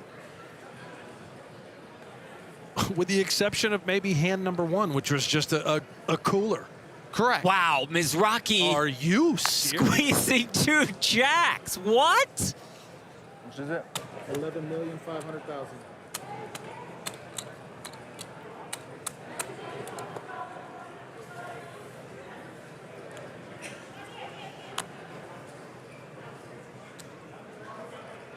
Oh my goodness. Double fisting with the Millie chips. I'm telling you, is there any Kenny Holler Kenny might have to folds? fold ace king. Second in chips, seeing this type of action, 3-bet, 4-bet behind. Boyevich, by the way, sitting there thinking, maybe this can happen again. This is insane. 600K pay jump from 5th to 4th.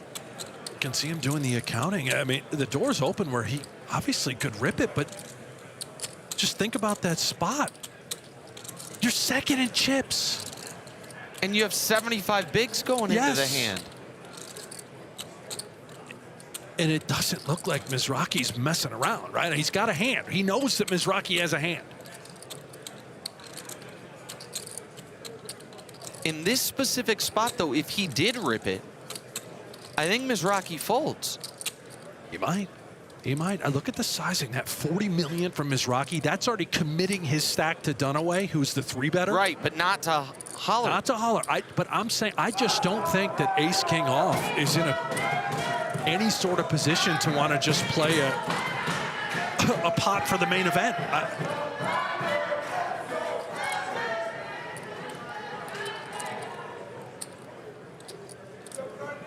But you'd be talking about more than 60% of the chips in play if it all went in.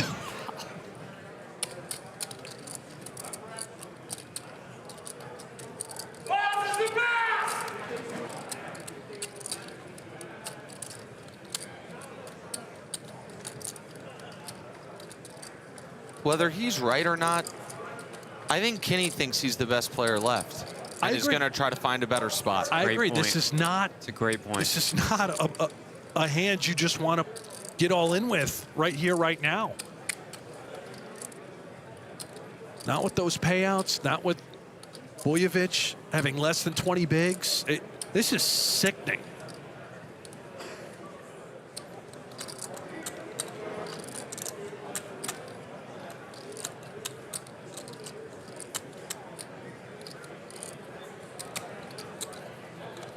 When he turned his head to the dealer, I thought he was going to just say all, looked like that when you turn your head to say all in, he turned his head to the dealer, said nothing, and now is turned back.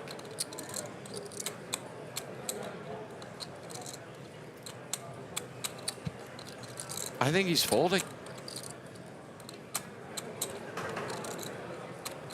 And he does let go of the ace-king. Dunaway out as well, and Mizrachi extends his chip lead. I don't blame him. I think you just kind of have to be sick about it and fold. And Nick, you nailed it. Kenny he feels very confident with his skill set. That is the type of spot he's trying to avoid at this stage.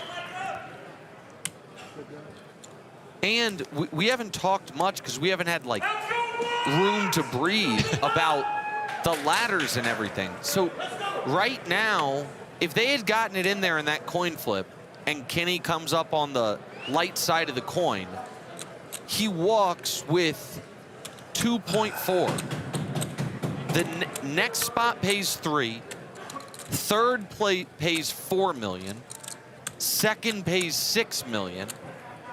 And you have Boyevich sitting there with 16 bigs and Kenny feeling like, again, whether he should or not, feeling like I'm the best player at the table. In a clear-cut second place right now. I'd have gambled.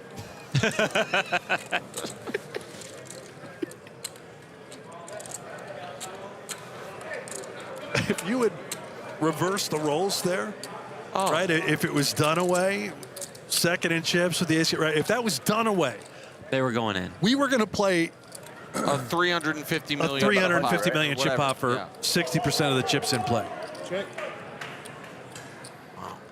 Ace, king, one spade.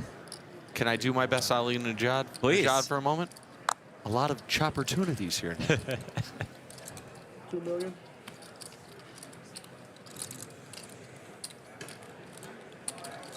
I thought you were going to say something very perverse, and I was ready for it. No, ready for that's anything. That's not my say. style.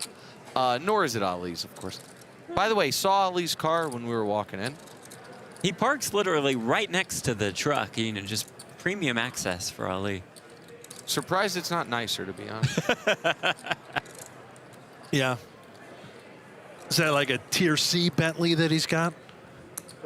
I mean, it's not tier A. Yeah.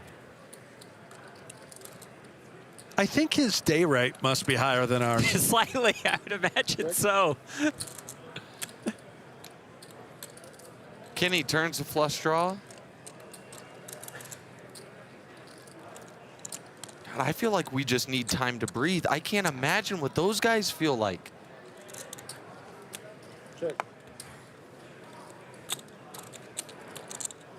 Well, good King thing. of spades arrives on the river.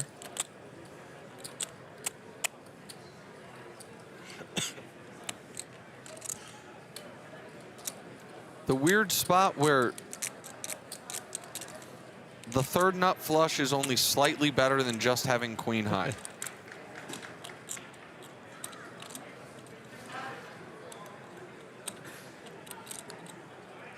Curious if Kenny goes for a little value here, targeting the queen high, jack high holdings. You are a little bit concerned about Mizrachi playing a king in this fashion.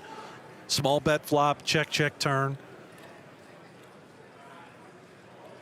But even if he did, you're never getting raised. Flush. Does go check, check. Flush is good. Chop it.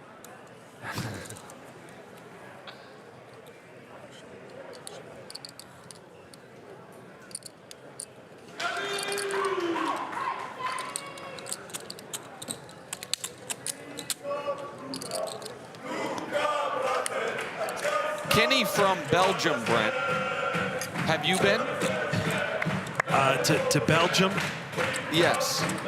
Is that in Ohio? I'm not sure if there is a Belgium, Ohio. You know, that happens sometimes. Paris, Texas, and things like that. But no, I'm talking about the country. Brussels is there. Ghent, which I don't think is how you pronounce it, where he's from, is there. Bruges. Bruges, that was a famous movie. Fantastic film. Great film. Good chocolates, I hear, as well in Belgium. So Where are you you've going never with been. this? It was a genuine question. Oh, no, I was there. Yeah. I drove through Belgium with my wife and her grandparents who are in their 90s, who we take on trips. And it might have been the most beautiful place I've ever been in my life. Is that right? Wow. Yeah. Just drive. Like, I don't know if there's a ton to do. We spent a couple days in Brussels, but as far as the beauty of it, it was unbelievable. It seemed like something you would like, Brent. You're a What bit of an side of the outdoorsman. road do you drive on there? I believe the one you're used to. The normal side? It's only British, Britain and British, old British territories that go on the left hand. Okay, and then I can handle it, yeah. Someday maybe I'll head over. Sounds like Nick's day rate is slightly higher than ours also Yeah. with the Belgium trips. I wasn't paying for it with PokerGo money. That's good. Are there any openings at FS1?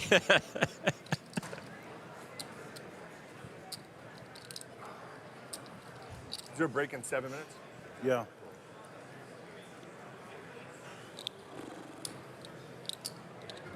Raised to 7 million. Hollart limps in with the ace-7, done away with king-queen. Bumps it up to 7. Dunaway is relentless, man.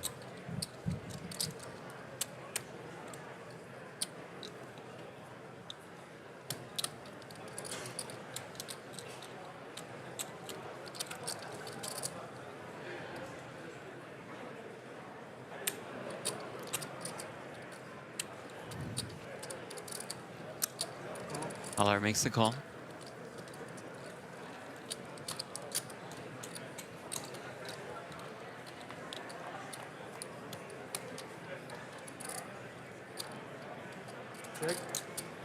Jack 5-3, couple hearts. Pretty tough for Kenny to continue if Dunaway can find continuation.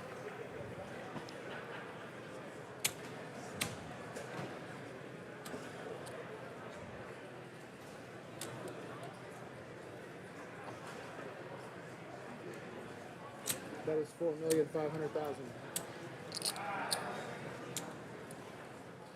At just over 25% though, Brent? Yeah, it's pretty small. We'll see. If he had the ace of hearts, I think we're certainly in. There's not a lot of turn cards that you're overly excited about. Rather than call, maybe he's considering check raise with this type of holding, but really tricky against a guy like Dunaway. His stack size, again, with Dunaway, started the hand around 35 bigs. That might be the one thing to leverage.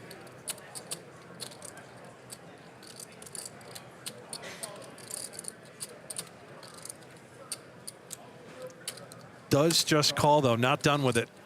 Boyovich has to be watching this like, oh my God. Absolutely What? is. Is there going to be Again. another massive confrontation? And that card gives them both a little bit of future for the hand. Dunaway turns the open-ender. Hollart, 7 of hearts in his hand. We have a break. 4 minutes. 4 minutes to break. Check. What? What?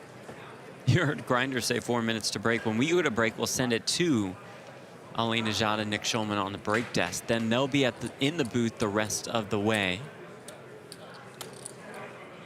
We'll be out there on the floor in the middle of this electric atmosphere. In about an hour, you guys might see Brent jumping around with the Luca rail. Yeah, I'm excited to get out there with the people. Going nuts on the rail. Sure, by that point, Luca will have laddered his way up to third. Check, check. River deuce of diamonds. We'll see if somehow Kenny can get the showdown with just ace high and be good.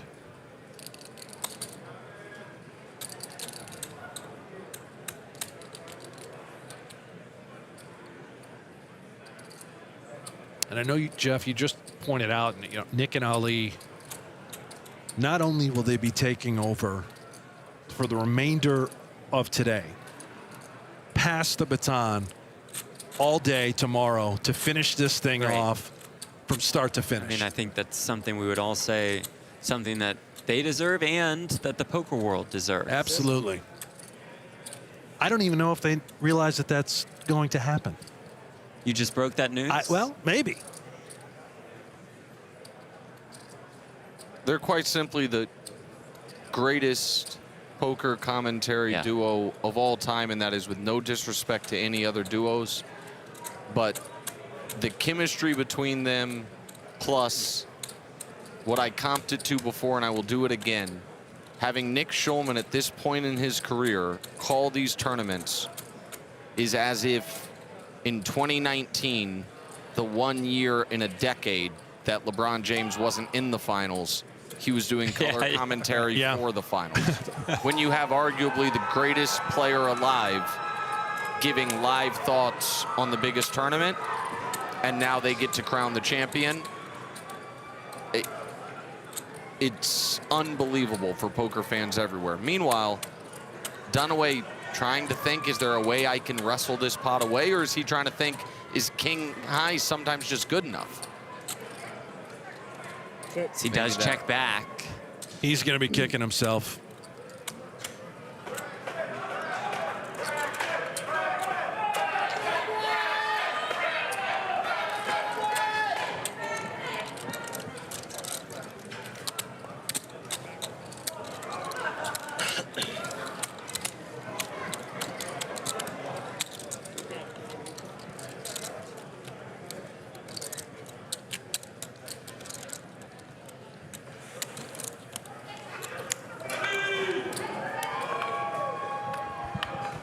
Great shot there. You saw how many people are in attendance, not just what we can see now, but wrapped all the way around this entire final table. I mean, that's already with 4 eliminations. Yeah. Still a ton of people here. Hollart was the chip leader going into both day 7 and day 8.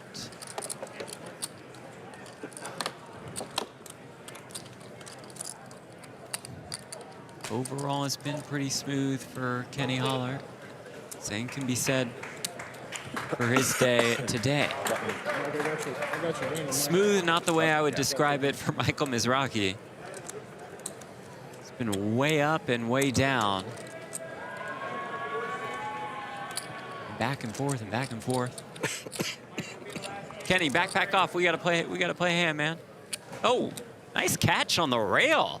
The one-handed snag of the backpack. Strong. If I may, just very quickly, as this last hand before break, before we head out to the break desk. As Kenny has ace king. Can I wear this Larry Bird shirt at the break desk, by the way, or no?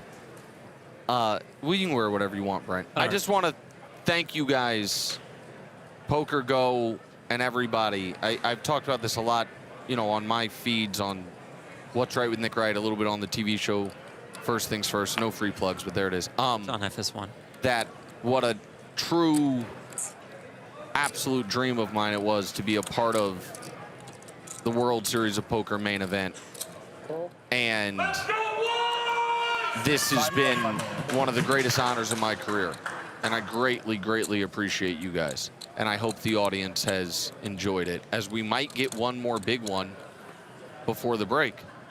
Well, let us say it's been an honor as well. I mean, not only have we been thrilled to get to know you over the last couple years, but for us to be in the booth during the main is like just awesome on another level. And when they mentioned your name, we thought that that was just the pinnacle for the two of us. Now, if we would have said no thanks on Nick, they would have still put you in here. But we did approve whatever that approval was worth. Well, I appreciate it, and we might get one more big one. Mizrachi's in there also with the 10-7. And he does flop to pair. How does that flop Jack 10-7.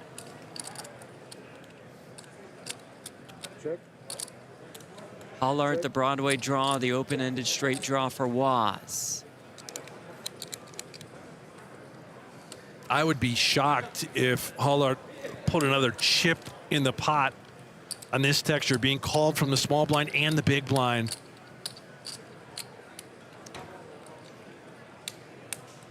Check.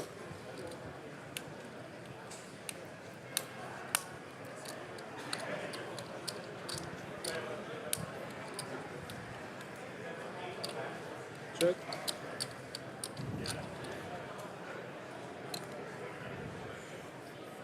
Eight on the turn. That is 4.3.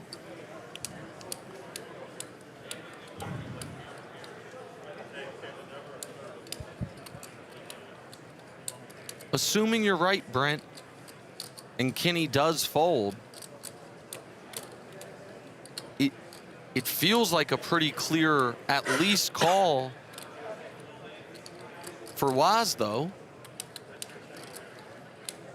Certainly for Waz. I'm unclear even if Kenny will fold with the draw to the nuts and against Mizrachi, who might just do this with, you know, a solo 10x holding. Any pair, really. And Waz now just getting an incredible price with King Queen. Great rail.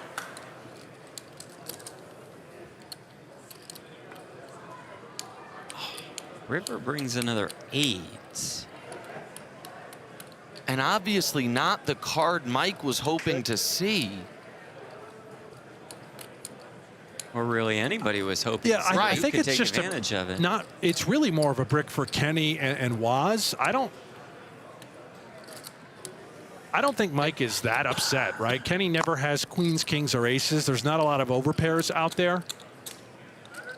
You could be a little annoyed if Waz somehow has like king jack, ace jack in this hand, but this likely just goes check through. I don't see Kenny being able to rep much.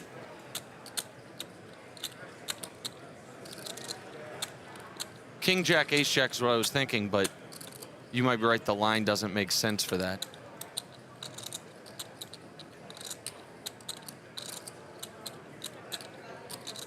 And if it does check through, Grinder just adds to his massive chip lead. Sevens and tens. Sevens and eights.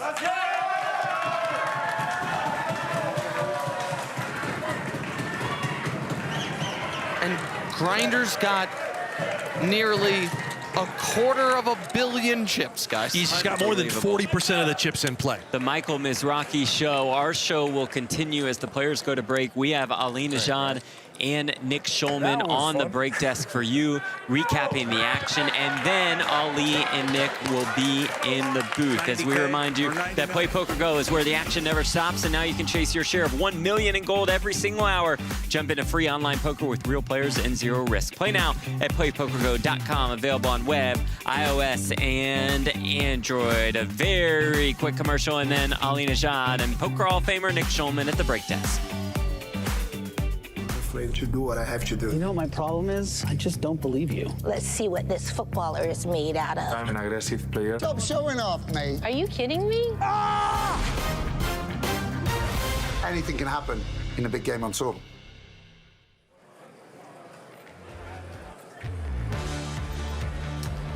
Well, much to the disappointment of many out in the poker world, there will be no first female champion here at the World Series of Poker main event. Horseshoe Las Vegas, Ali Najad alongside Nick Schulman. And I'll tell you what, I think everybody could use a little bit of a breather as the hazmat team is out here mopping up the floor.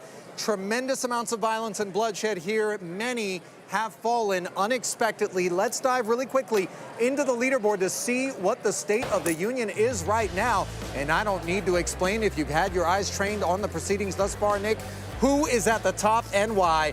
The Grinder, 247 million. Yeah, you really do get chills looking at that. I mean, the distance between him and Kenny Hollert, oh so grand. Hollert's done well for himself, 92 million there. You can see for third. You know, I'm a little bit breathless. I know we got a lot to unpack here, Nick, but just right off the top, you and I looked at one another on multiple occasions, a bit incredulous about what was unfolding. Yeah, I know it's our job to talk during this segment, but I may be too breathless as well, so I'm going to need you to carry me. This has been really wild. I haven't heard a crowd pop like that when the Grinder hit that ace ever at a live poker tournament. So it's just, the energy in here is crazy, and it might as well have been Drew Carey or Bob Barker delivering that turn, just given the absolute monumental nature of it. A huge ace. And the 25K horse out there, everybody went nuts. You know, I made eye contact with so many people I know. What an insane moment. Yeah, very much so. And the moment brought to you in part by PokerStars. Let's talk a little bit about Leo Margetts. You know, she had a tremendous amount of support, not just at large, but right here. Her rail was robust. You could feel that there was that buzz in the air, Nick, and then it all came crashing to a halt for her as you see the moment where it dawned. Unfortunately, not to be, but so much love being shown by her fellow players. Unbelievable run. You know, when you see a run like that where everybody kind of gets together and is so excited and just rooting for her and stuff like that, it's a beautiful thing about poker. You know, sometimes we all come together. Everybody I spoke to, even if they're rooting for somebody else, they were like, I'd be cool with Margetts, though. Yeah, it's funny because I thought when all of a sudden the crowd erupted on the turn, we were going to have ourselves another one of those Grinder moments. Ace, and then all of a sudden snatched from her clutches. Were you all right with the way that she proceeded there, by the way? Limp the ace-10, sixes jam. She goes with it. Seems very straightforward, doesn't it? Yeah, definitely. Yeah. All right, let's move forward then and take a look at the big moment for the Grinder. This is where he doubled. It was a Braxton Dunaway open. Then you saw that Queen 9 lacking durability, 3-bet by the King-King button of Wozniak, your chip leader coming in. The Grinder found himself the Ace-King. He's not afraid of variance, Nick. 4-betting to 30 million. with 42 30. million back, and then the rest of the writing was on the wall. Yeah, I mean, again, Ballsy all in. this moment was so wild. 151.4 million chip pot. The flop, kings looked cozy. Wozniak's rail was holding on. The turn, the queen. Hang tight, because you might think that it's the 10, but no, it's the ace that rolled off. I said it was the turn, it was the river. It didn't matter where it happened. That was going to be the reaction. I was shocked there wasn't any lava spewing out of the rail just based on the volcanic nature of things. It was so breathtaking. And I mean, the grinder is putting together sort of the greatest run in tournament poker history in a lot of ways. You know, there's room for interpretation, but with the 4th PPC this year, being where he is right now in the main, and just hitting that card, it's all just... He only had 3 actual outs in that particular spot, making it even more insane. Just really quickly, though, Nick, he marches to the beat of his own drum, does the grinder. He's not out here amongst the ilk of the GTO that are often referenced in the high roller communities, just zigging, zagging, doing it his way and doing it to great effect. Yeah, you know, he's a singular sort of talent in live poker tournaments, and I think you summed it up really nicely. This is insane. It's a really beautiful thing to watch. And you know, Grinder, it was funny. I played with him day 1 of the PPC and kind of knew he was going to win. Or at the very least, it was that feeling. It's all happening again. He's so calm. He's so hard to kind of deal with. And it's just a different sort of thing, man. And this is truly wild. For him to have the chip lead, 5 left in the main is something else. Well, listen, the wilderness didn't stop with the grinder as we flash back to the moment for Margette's, the hand that she played. We touched on it against Hallert. It was effectively a hand of poker, but on a scale and a stage that likely the average poker player will never even come within sniffing distance of, Nick, and that's what magnifies both the joy for someone like Hallert, who ends up emerging victorious with the flush, and also the pain when it comes to her enduring that roller coaster after the jack-high flop. This was nicely played from Margette's, and by the way, she played great poker for days.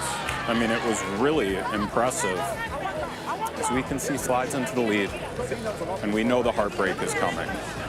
Those 6s, you could see Hallert recognizing, perhaps more so than Margette's rail did, that there was still stuff to fade, and the shock, not quite the awe, was delivered on the end in an 81 million chip pot. And credit to Kenny Hallert, absolutely one of the most respected and admired sort of ambassadors in the game, was the first to come over, shake the hand of Margette's.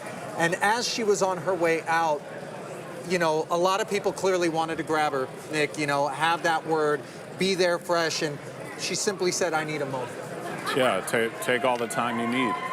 I mean, it has to be so overwhelming, and the adrenaline dump, or, you know, all the emotions flooding out, I could only imagine, so.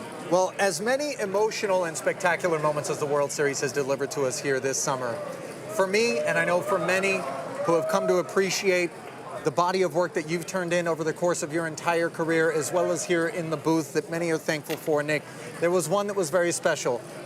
This man is far too humble ever to bring it up himself, but just get a look at New York's finest, who was inducted into the Poker Hall of Fame, Nick Schulman himself, 64th inductee. Cash Game Streets, I confess, you lightened my wallet for many years online when we rumbled together 2 decades ago. 7 times you've been adorned with a World Series of Poker bracelet, including here this year. Just for those that didn't have an opportunity maybe to listen to the speech, who hadn't had the opportunity maybe to just kind of get a glimpse into what that was like for you, share, if you would, the gravity of that. I mean, it was a special moment. You know, I have a hard time talking about these things because I find I don't really know what to say or how to put it into words. But of course, I'm grateful, I'm thankful, and I guess I'm such a big sports fan. You know, in most sports, the Hall of Fame, it's over. Where I feel like I'm finally starting to play okay. You know, like I'll take the over on okay. But I'm saying, you know, so it was a little bit there was a little bit of angst with it, but, you know, I'm very happy and all of that. Well, as you've hit one out of the park, there's some people in the on-deck circle with respect to induction, Nick, and let's walk through them because prior to today's break desk, there were some names that you really singled out, and it's challenging because only one person can make it in every single year. There's a bit of a backlog, and there's some discussion about how to fix this, but let's start with who else but the Grinder. Won his 4th PPC this year, and now he might win the main. Yeah, I mean, I think it was Seidel who said, you know, just put him in. Like, let's just skip after the PPC.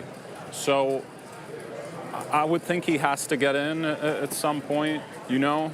We're talking about 4 PPCs and potentially the main. Even just having this chip lead 5-handed in the main, this is iconic stuff. This is a one-of-a-kind legend, kind of like a John Daly in golf. I was thinking about other sports analogies. You know, he said something to a friend of mine that I thought was really profound one night, deep into the night. But he said, I understand things I just can't explain.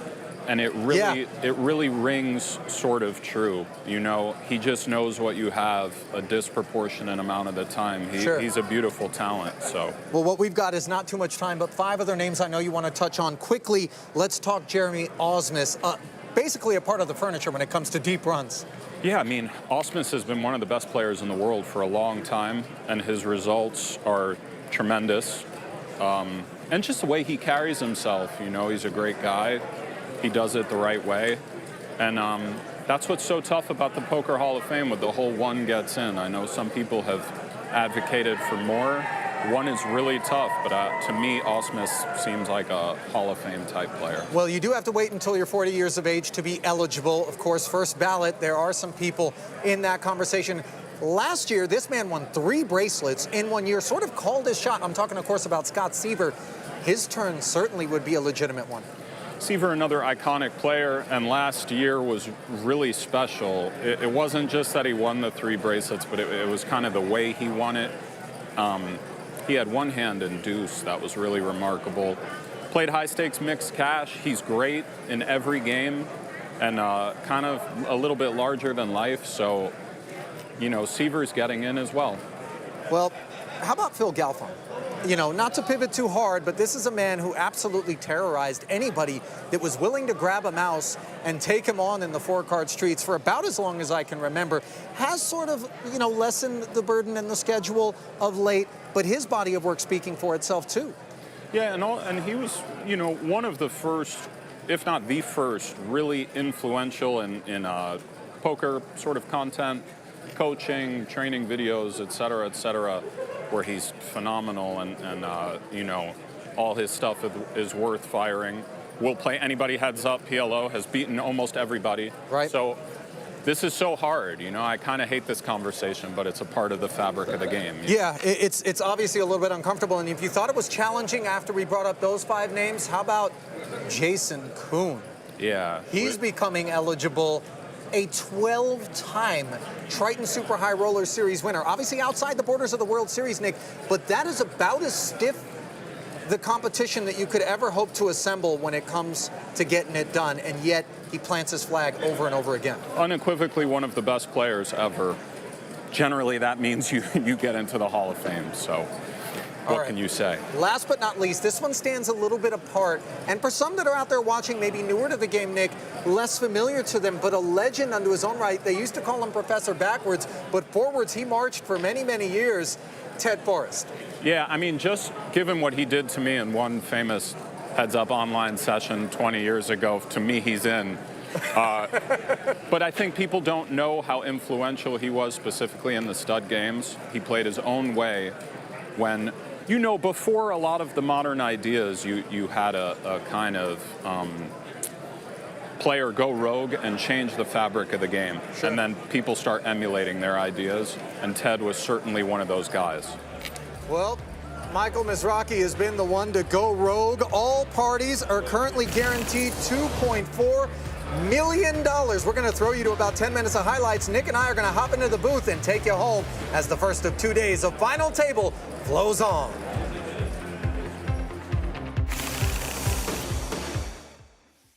Both of which happened this year. And I gotta think he's got some reps online, because really he's played quite well for a while now. So, you know, sometimes the earnings are misleading, as we see Dunaway with the ace-queen. Passed over by Veloso. Footnote on him, by the way, when asked, Sergio Veloso, that is, what his biggest strength at the table was, Nick, he replied, calmness, being methodical, not being too emotional, and very rational. Said his weakness would be being affected by bad energy at the table. Strong. Very sort of honest self-assessment. Yeah. Mingini with the 7-6 off. Big See a flop. Defending. Braxton Dunaway finding trip aces. 7 for Mingini with that 6 of clubs is going to be modestly costly, one would imagine. Well said. 1.5.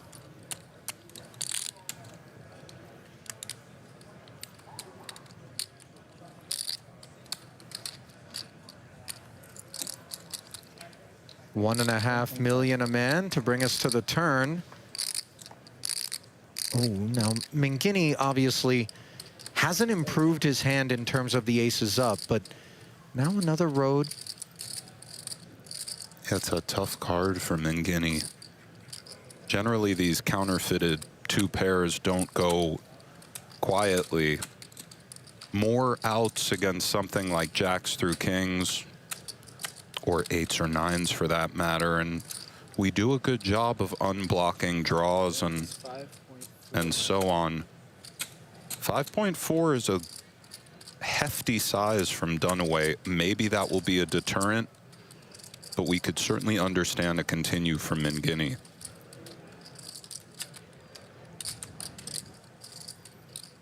And it's interesting also at depth. His hand is very vulnerable. If he's ahead now, you could see ideas of just taking a stand. Very hard spot that we don't envy for Mingini. He does go for the call, and as we can see, this is very dire. Consider just 13.5 million back, 5.4 the commitment to look up at a dry 3 of spades, bluff catch territory here, and Dunaway snap jams on him. I think he's going to make a believer out of Jared Mingini. I don't know, you know, all those properties of the counterfeited 2 pair still apply on this very dry 3 of spades river. I'm not sure what the ideas were prior as far as the proper way to play, so to speak, but I could see Hero calling this particular combo of aces and 7s. This is a very hard spot. Can Jared remove 9s through kings in this line? You know, the 5.4 when it gets snapped on the turn, maybe. I don't know about the kings and queens, but maybe, Ali. That would be helpful, of course, given his current plight.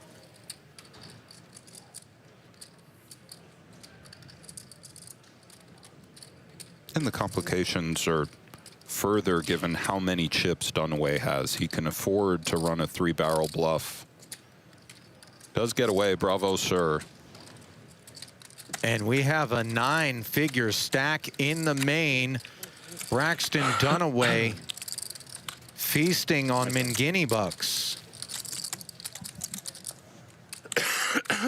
And let's get a look at it. Thank you. Go to a potential all-in. Okay. Keep it low. Guerra. 2 10s. Hendricks. Had to be us. With the party spoiler, Had to be ace, between us. king suited.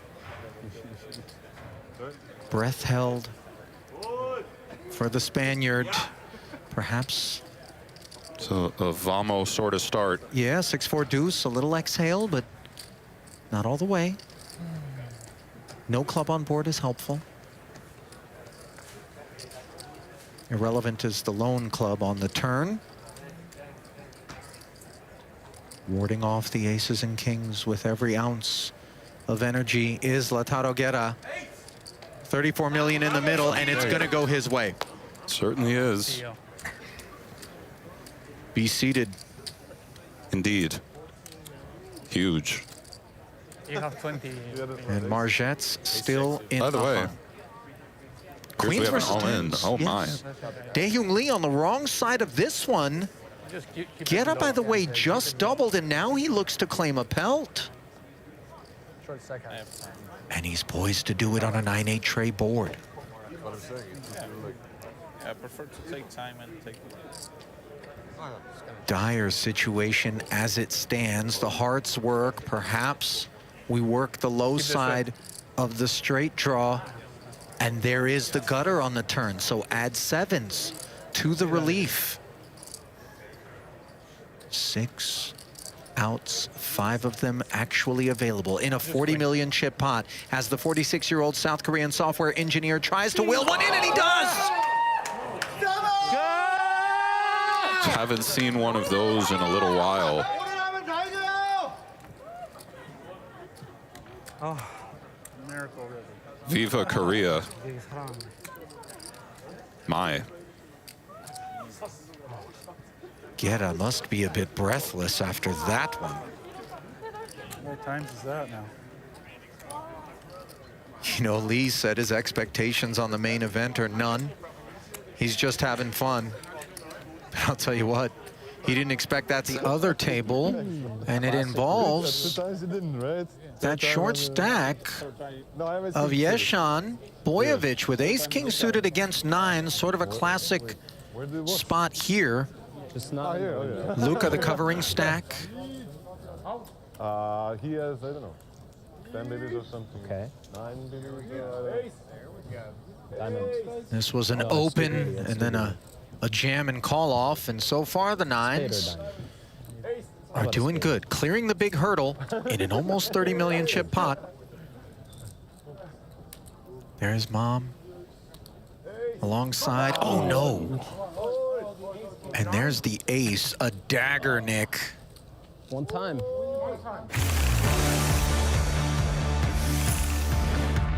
While this is a zero-proof broadcast, we are a bit punch-drunk here in Vegas as 9 have become 5. 4 eliminations and plenty of celebrations.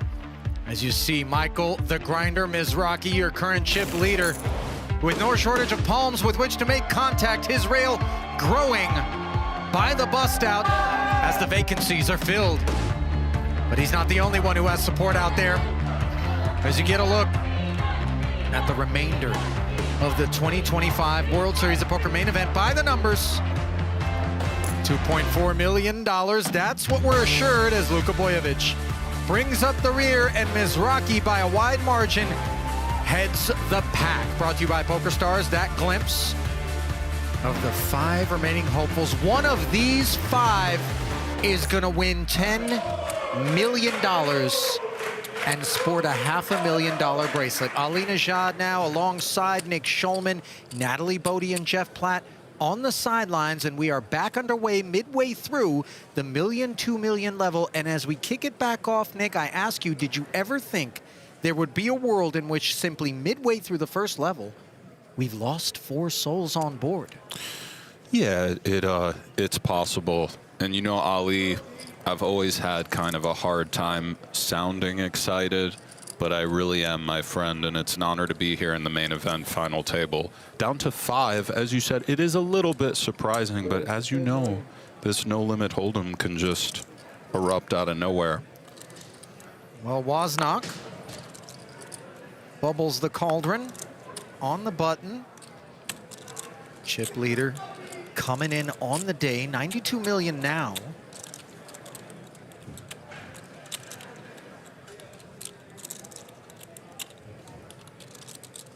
Mid-pack stack, Mizrachi dominated, doesn't know it. Does step aside wisely. And we've seen that image on so many occasions, Nick, almost like an insect navigating the kitchen floor with the antennae kind of out, determining what is the safest way to go about things, and he just lands on the best decision more often than not. Yeah, he had me fooled there. You 150 something? So, yeah, a little slightly over. Boyevich with the air biscuit. Good day for us. Lays it down. Wozniak will snack. He showed the ace, and Grinder said, what is that, ace 3? Kind of laughing. Even absent the exchange. Letting him know he's got a read. Well, there's your read on John Wozniak, brought to you by Play Poker Go. He goes by Woz, Seahawks fan, Mariners fan, Pacific Northwest roots, UW grad with 4 kids who are undoubtedly looking on right now, jumping on the couch cushions. What a fun sweat that must be for the kids. See Pops out there, 5 left. Do you think the only thing on their minds is how good is Christmas going to be this year? You know? Yeah, Christmas might be on their mind. No coal lumps in their future. Meanwhile, Wozniak delivering some lumps once more. 4 million. Again, an ace.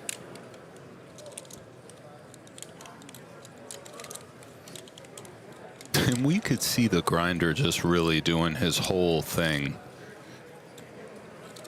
It's harder out there than it looks. To deal with that, that is. By the way, it isn't an act. He has very much been in the zone. That unbelievable ace on the river with the ace-king versus the kings was the beginning of this incredible spin-up. He was down to 3 big blinds in this event at one point, Nick. 1.9 million. And just look at him now. Hollard defending. 7-8 comes up empty, as does the ace high here. Would imagine a C-bet from Woz does it.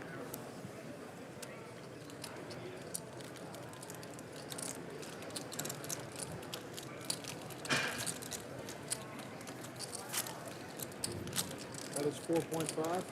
He's sharing your imagination. Take it, sir. Not going to be sharing the pot, though.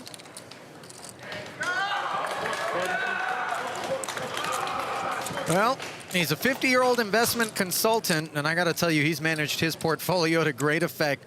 Consider the guaranteed ROI of a 10K buy-in and $2.4 million guaranteed. $600,000 pay ladder, not to be overshadowed, of course. That's 60 buy-ins.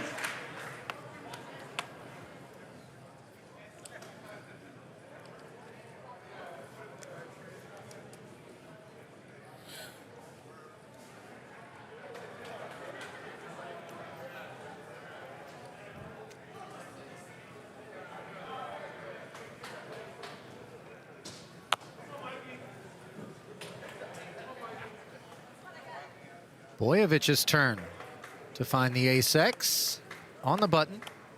We'll see if he goes for the raise or just all in.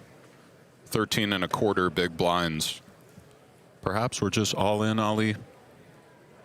Does feel like a reasonable approach. No Schultze, by the way, on the rail. He was a part of this final couple tables. I think that's Samuel Mueller too, as well, though I'm not sure with the hat. It is indeed. He does do it. And the third 10-4 we see will be hitting the muck shortly.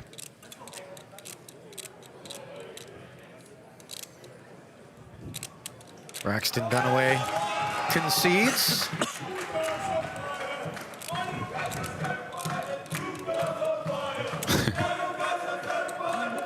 Yeah, that's what's up. Is that German or doesn't matter?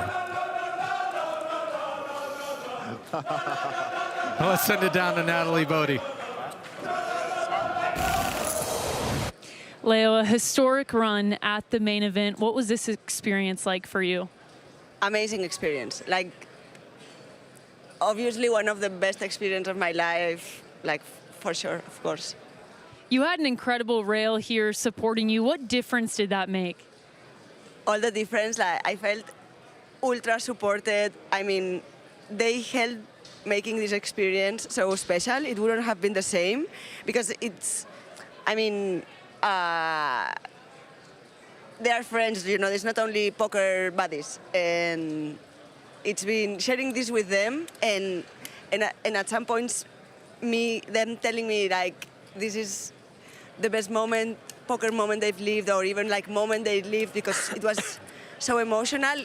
I mean, I get the goosebumps, right? Like, it's wow, and I'm so lucky to have lived this and with them. I mean, of course I was super sad. I cried 2 minutes in the room because you wanna let it out. But then, to be honest, I'm okay now. Like, you know, it is what it is. I'm very proud of how I handled the whole thing until day 9. And I don't know, I mean, how crazy, right? So much to be proud of. Thank you so much for your time. Thank you, Natalie, and thank you to Leo as well, because as we mentioned during that break desk, we were on hand when everybody was looking in the immediacy of the aftermath to kind of get her thoughts, and she very graciously said, I need a moment, and collected herself, and we know why. But then came back and shared that with us. So GG's to her. As a female champion in the main will have to wait. And Barbara Enright's record set back in 1995 as a 5th place finisher remains intact, as does Woznak's gut shot straight draw. I love anytime Woz does anything, the rail goes nuts. Check call, they go ballistic. We'll see for the grinder, does he keep applying pressure with these threes? He does a good job of not having Woz's hand and could bluff out something like 4s, etc.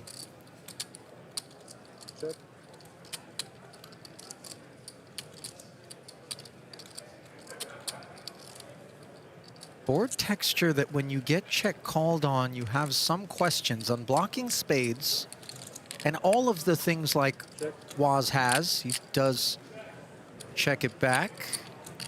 And now, right, maybe it's Woz who announces himself, but if he checks, these are always so tricky after checking the turn, but we have to think one of these two will be bluffing at this 17 million.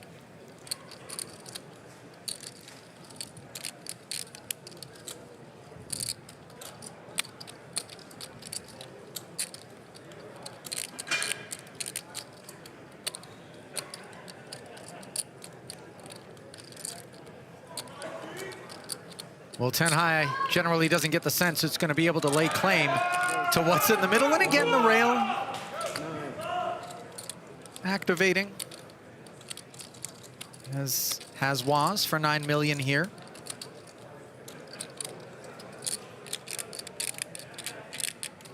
See if the grinder finds it, Ali.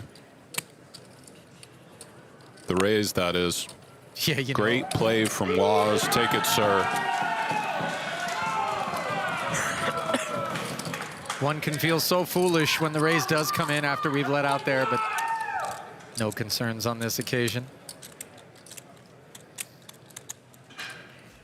Well, we touched on Leo Margetts and Barbara Enright, but they aren't the only two names that have etched themselves into the annals of deep runs for ladies in the main event. Kristen Fox, and of course, just 1 year ago, a 13th place finish, heartbreaker. Gael Bowman, you may remember, a 10th notched back in 12. Elizabeth Hille also with a deep run. And then Tiffany Williamson in 05. Those are the biggest payouts over the history of the main event for female combatants.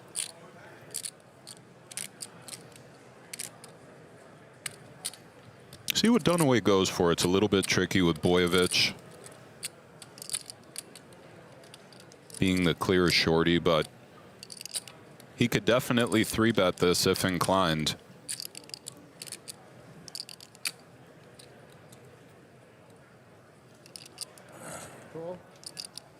Touch surprised to see just the flat, but it shows the willingness to fight. 5 million representing roughly 10% of his stack.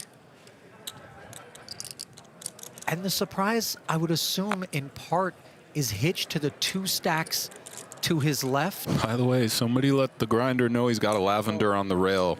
He's in.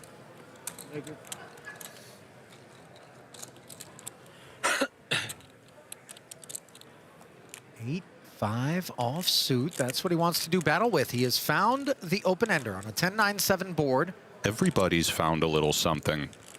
Hollert, of course, would devastate Grinder were the jack to roll off, and done away with the 2 overs and the gutter. Interactions aplenty here in a 3-way affair.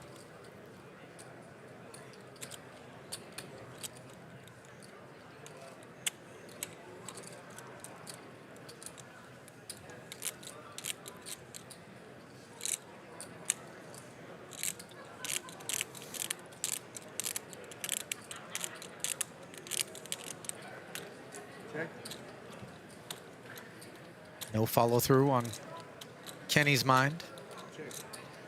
Dunaway content to close the action quite quickly. Ugly duckling. Huge card for Hollert. Yeah, for Kenny, it's actually quite attractive. Still just queen high, but you see the spade draw coming in.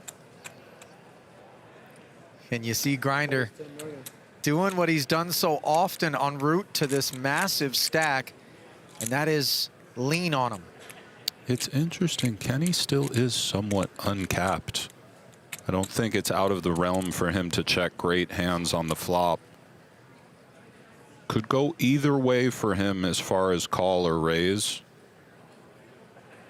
He knows the grinder's not shy, which kind of makes one want to raise a little bit more than normal. But at the same time, if he winds up coming over the top, it's so devastating with a hand with so much equity. Looks like he calls.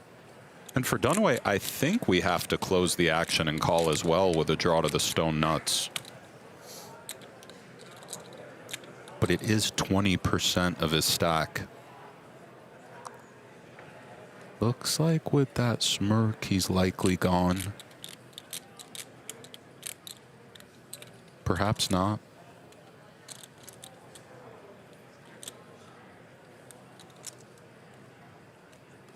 The king is just good a fair amount of the time, too. Okay, huge river coming, Ali. $48 million in the middle. Board pairing deuce. A real desiccant to what had otherwise taken shape. Note the furrowed brow and the little squint.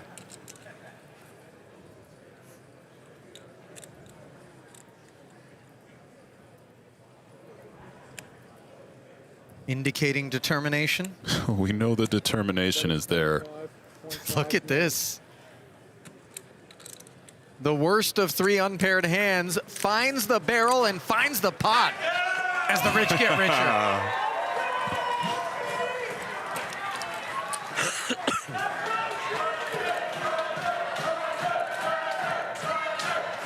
That was tremendous. You could feel he really knew exactly where he was. Oh, yeah. Final table headlines, Leo Margette's best female finish in the modern era. $1.5 million went her way. Grinder, ace king versus 2 kings. Manages to find the needle on the end. As a 600K pay ladder is what we're fighting for now with 2.4 million on lockup.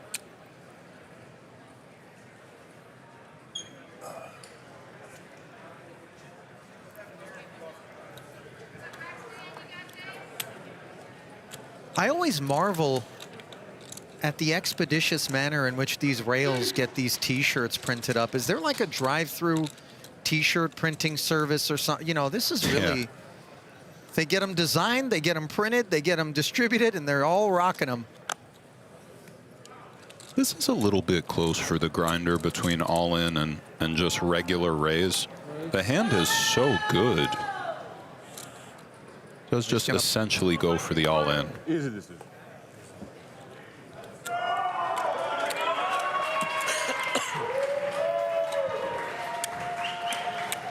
Little pile driver out of the small.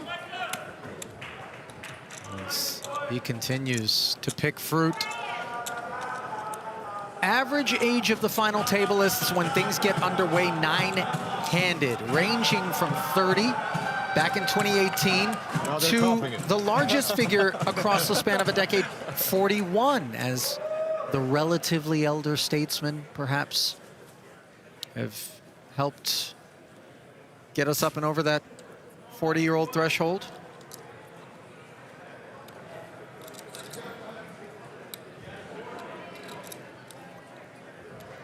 Queen Jack now for the grinder.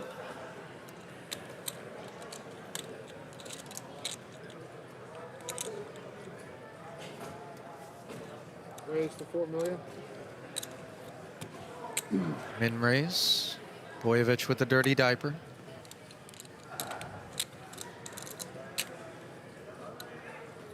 Hollard with King 10. 4 million, right? 4.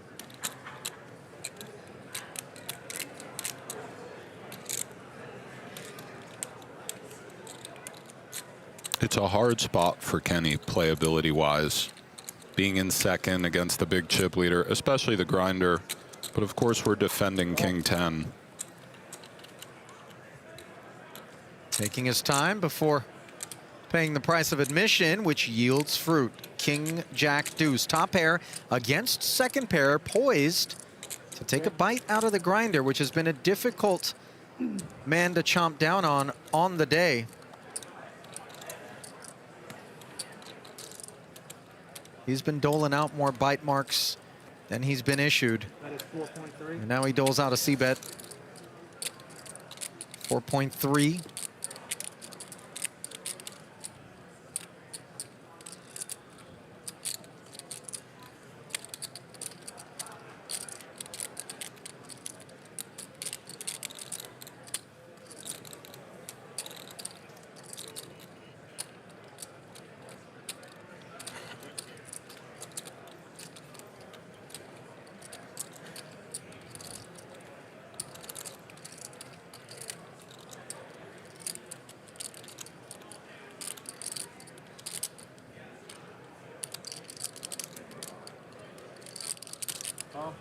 Kenny coming with the call. Another 8.6.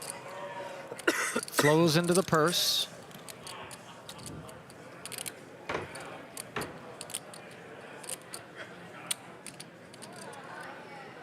A little bit interesting. Might the grinder want to sort of merge this second pair? Check.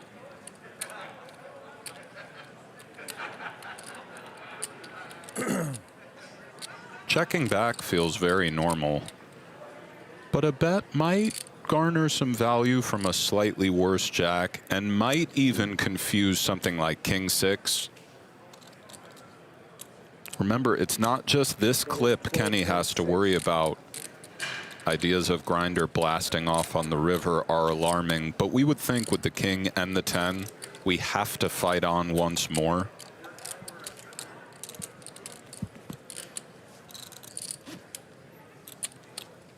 12.6. Things getting a bit more serious. And these sorts of ideas in No Limit are always interesting. This isn't a straight value bet. It's a lot more complicated than that.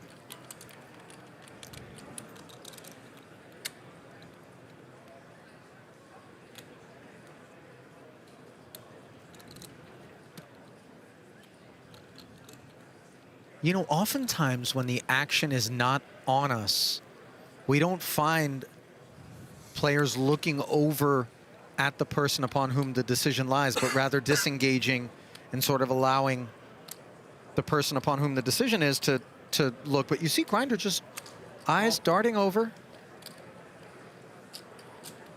Some of it's a little bit stylistic, and it does just come right home for Mike. Very stylish 7 of diamonds on the end. He's about to cross the 300 mil mark.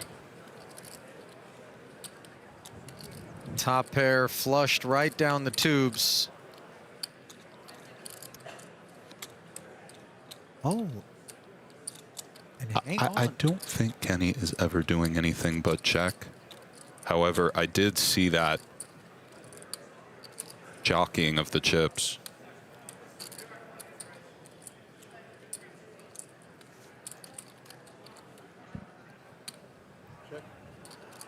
Ultimately, as you suspected, he does check it over, and value, of course. And you know, some of the grabbing the chips might be to freeze the grinder occasionally or to feign that he was considering leading. Good luck with that. Agree, but, you know, Hollard is here as well, 5 left.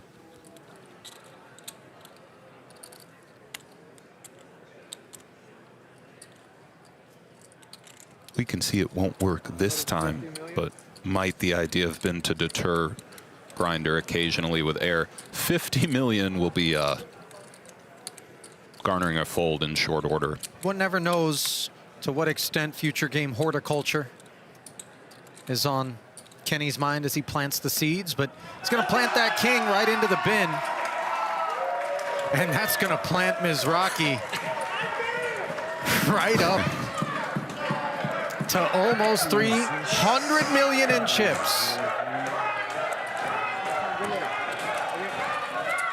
He knows how to whip him into a frenzy. Get a look at this, exclusive company. 2-time World Series of Poker main event final tablists. We knew Hollard, we knew the grinder. Perhaps a bit forgotten, the fact that Dan Harrington, Action Dan, 0304, back-to-back achievement. Ben Lamb, also 6 years removed. Mark Newhouse, couple of back-to-backs for him as well. I always find that to be Newhouse back-to-back back was insane. Benba's really slept on with main event prowess. Saud, of course. Saud.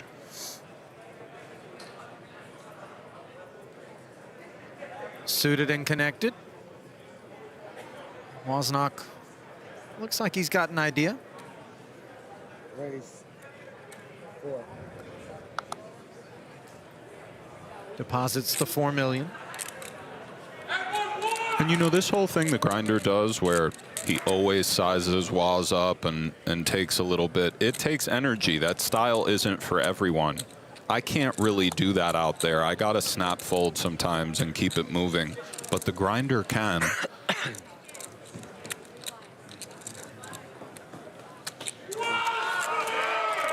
Take it, Woz. His 5th ever cash at the World Series of Poker. First final table. Just 18 grand in World Series earnings coming into this one. Total of 143,000. What a dream this is, and it ain't over. So cool. Poker's been a lifelong hobby for John, who learned the game as a child. Used to play at the dinner table with grandma, later with mom, aunts, and cousins. You know, it can actually go a bit wrong when the only people you're playing against are family members. You know. Oh, definitely. Note, grinder cupped his cards with 9 million. Just kind of splashed the salmon chips on both cards. Yeah, you know, those family poker games can get a little heated.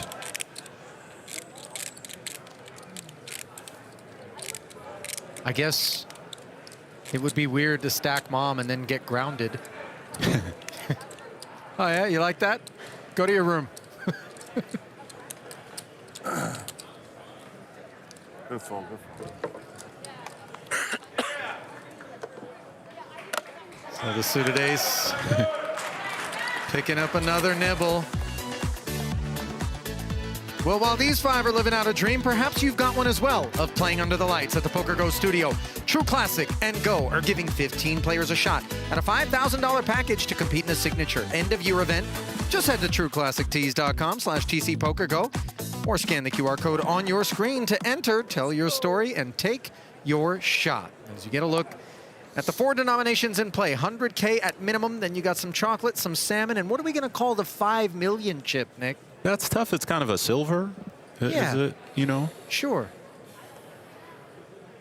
Although they don't look that silver out there. They look more gray, but in the image, all in from Dunaway. 32.3 million stuffed in an uneventful reclamation.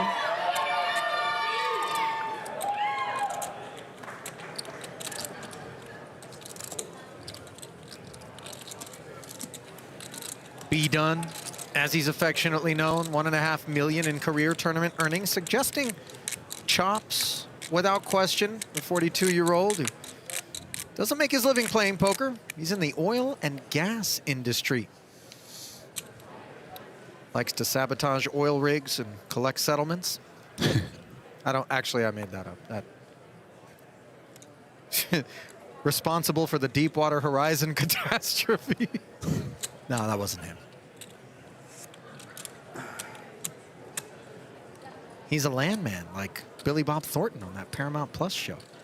I know you haven't seen it yet. It's quite good, by the way. Okay, Ali, you know, maybe you should start a blog with show recommendations and stuff.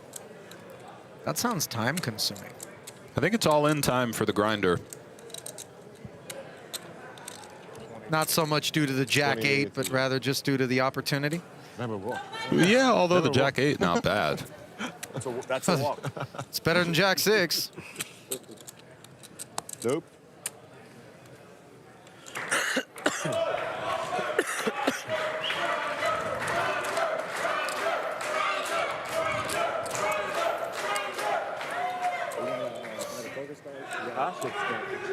There once more is the gentleman in the beret.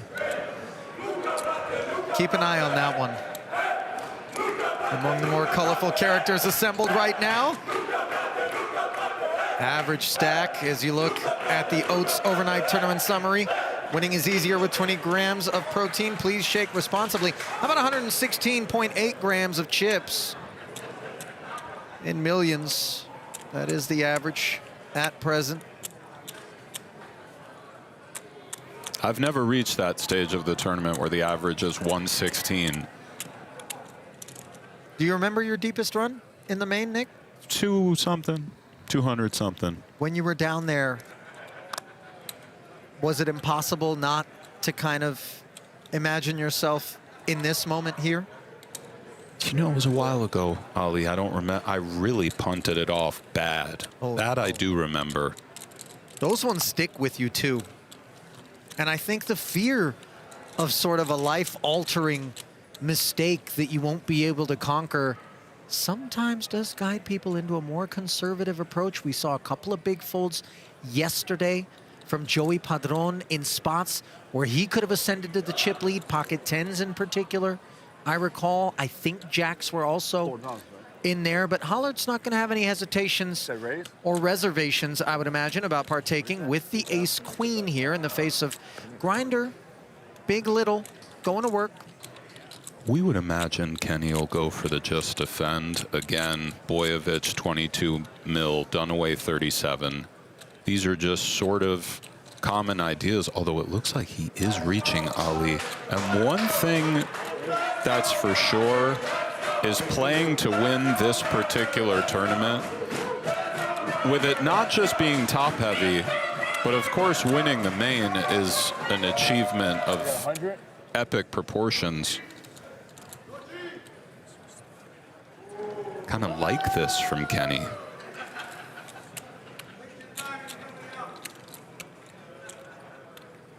You're tempted to think that this reaction is somehow so simple. And if you're thinking that, you've never been here. And few have. But 10 million up top. We are 7.6 million away from the top slot. That's a lot of millions, Ali. Good hand, sir. Earn that one. Shelby folds.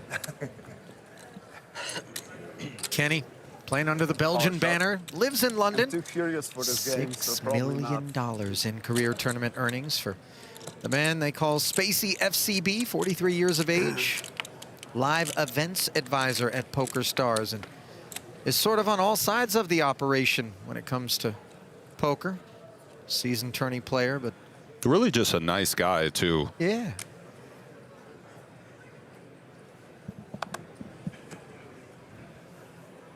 I continue to really wonder how 8 years of being an electrician worked its way into being a professional poker player. I'm just, you know. This spot is a pretty high frequency, just all in for the small blind in general.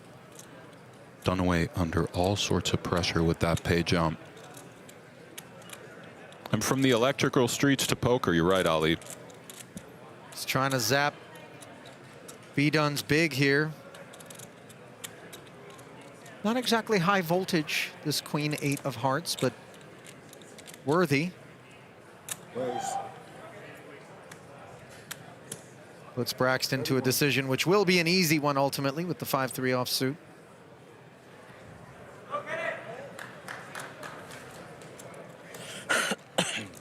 Kenny's rail not as robust as the others.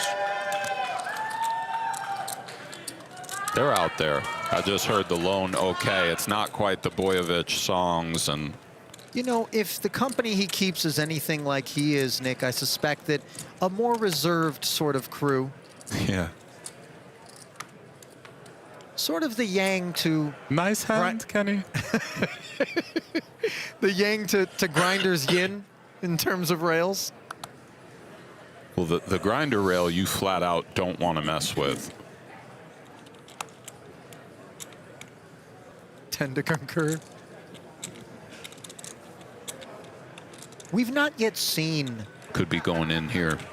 An all-out rail brawl. And I'm rooting for one, Ali. Dunaway ready to brawl, unfortunately. Wozniak not going to be able to patronize. 7 high. You know, like a Gangs of New York or Braveheart, sort of just they eyeball each other and then they it would meet. be fantastic.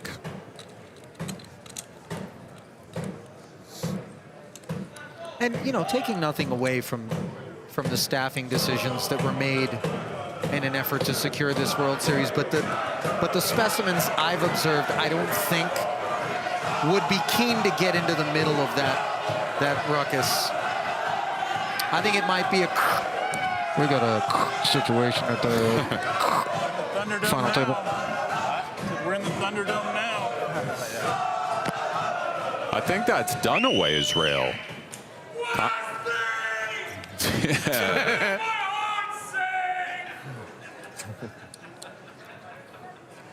Well, if it is, he's not really acknowledging. I don't know those guys. Would think Grinder puts a lot of pressure on Woz in general in this spot.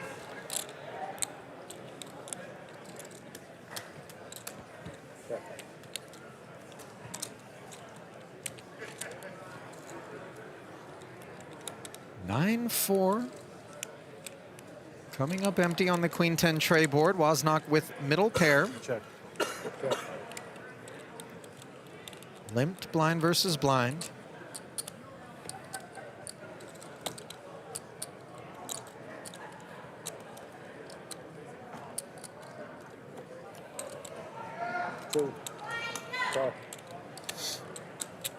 Mizrachi taking a little stab. And basically a snap from Woz. Followed by a snap check on the turn here. Sometimes with a hand like this from Mike, there are bluffing ideas to just bluff a variety of rivers. Goes for check. Winner for Woz unless the Grinder finds a way.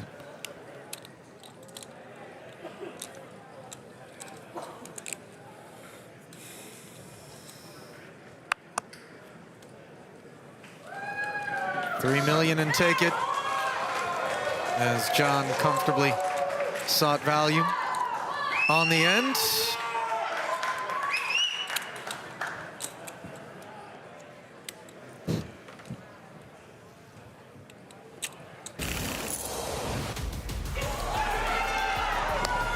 The dearly departed thus far, if you're just joining us, began early. Dae-Hyung Lee, the first casualty, followed by Jared Mingini. Leo Margetts sometime after that. And then Adam Hendricks. Jax.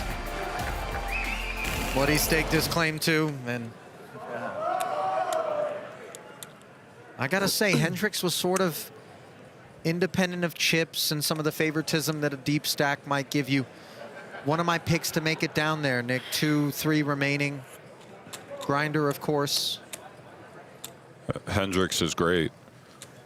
And he can add main event final tablelist to the resume, which is just no joke. You know, it's so impressive. Anybody who's made the final table of this event ever should be proud. I don't think it's going to move the needle if, for some reason, things go awry and you find yourself in need of a gig at Subway or something like that. But it may not hurt. Maybe the manager is into poker. Yeah, Ali, definitely. Mizrachi into this 10-8 offsuit. Touch close for Boyevich. These spots are sort of, we know we have the best hand, but are still meant to fold type ideas. Not know we have the best hand, but very often like the fold.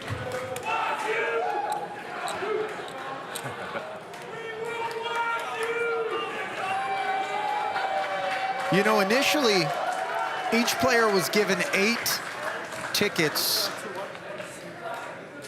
to the rail. And I'm fairly certain it didn't take long for Grinder's rail to find a loophole of some sort, as roughly 80 bracelets were. Before we went out, a couple of them were coming over freaking out. He's got 15 people out there. They flew out here. And they're saying we can't sit up. I said, buddy, I'm commentating. What do you want from me, pal? I'd hate for something bad to happen to someone out here. I'm just saying, if somebody gets knocked out cold, it wasn't me, but it was me. But it does appear they're finally up there. Wozniak drawing butter. Woz with the crabs and the grinder with an ace. Oh, the Inquisition to the tune of 14 million here. Suited ace for Boyevich, Nick. In the small, pressure mounts upon that ever-dwindling stack of his. It does mount, but he dismounts. Visions of occasionally grinder busting Woz are so exciting for Boyevich. And just ace-8. For Woz, does he want to peel and try to hit that crab? We got a big hand here. Is he going crab fishing, Ali? Yes, he is.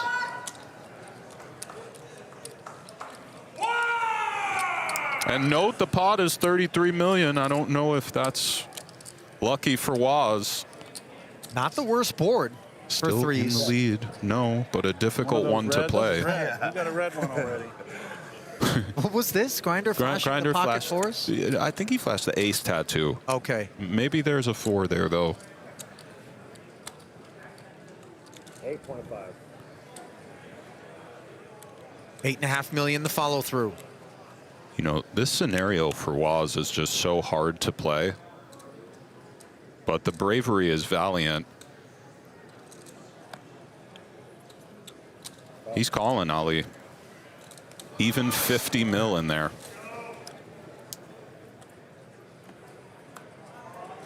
Counterfeiting nickel rolls off on the turn. The ace high now best. And these spots are so interesting for the grinder. He's the one who can have the boats. Woz really can't. We would think Mike thinks he's usually beat here or chopping. And he's really trying to put pressure on 6s, 8s, 9s. And of course, the other ace. We can see Woz somehow.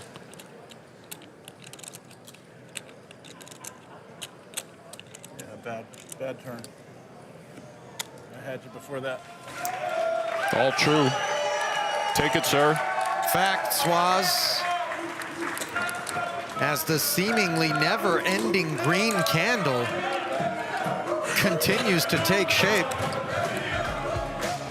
on the grinder chart. Well, this one is wow, perhaps an emblem of boredom in the truck, but we'll allow it. No, I like this. G nicknames. Nothing but a G thing, Ali. Wow. The great one, the Greek freak, the GOAT, the glove. I actually like a lot. By the way, though, is that actually Brady's nickname per se? Like Gary so. Payton is the glove, but I think it's getting a little creative. Wasn't it like the golden child or something like that? Or I thought I remember something. Surely Boston sports fans are going to be all over me.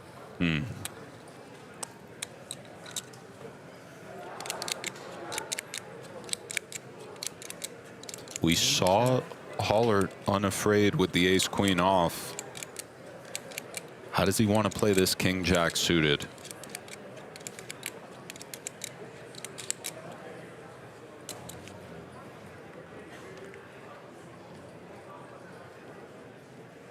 It would be quite remarkable if this fictitious character, or perhaps not so fictitious character that we've conjured up on Grindr's rail, began to provide advice in situations like this. That guy ain't fictitious, pal. Do the right thing, Kenny. Don't be stupid. It's 3-bet now. I'll see you later, Kenny. I'm just saying, brother. Oh, Dunaway in as well. A big pot this one. Feel it. And Grindr declares he feels a big pot. Somebody's busting. oh. Prophesizing is Grindstradamus. King 10 tray. Top pair for Hollert. Second pair for Mizrachi. Doesn't seem like sufficient ingredients as it stands for someone to be sent packing with 14 million in the middle. There's the follow through.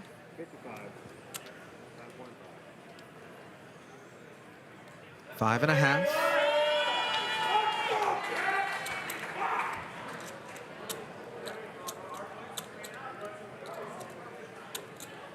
No road forward for Kenny, really, other than call. Don't like to speak in absolutes, but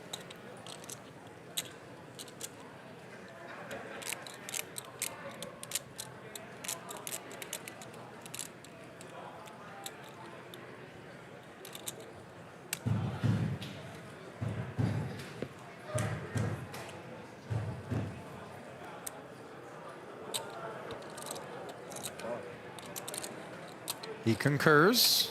Dunaway's departure, a formality.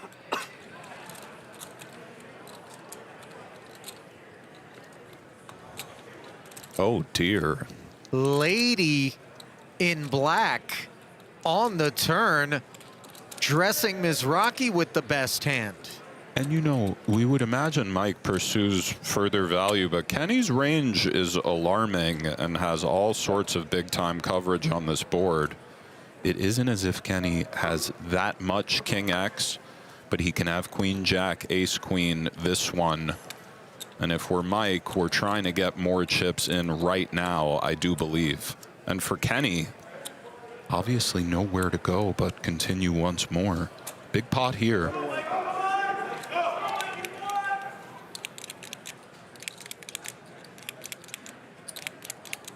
Believe mom and pop on the rail. Is it perhaps just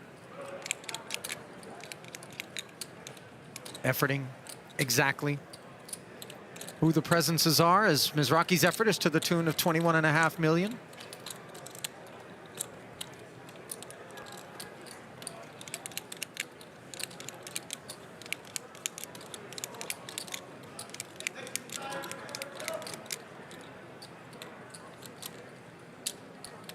For Hollert, the exit is not the option, and obviously the raise would seem reckless. This is quite difficult. I would go for the call. I think it's clear, but maybe there are ideas that this sort of hand can just kind of rip or aggress beyond call. But he is going for the standard, let's call it 68 million in the middle.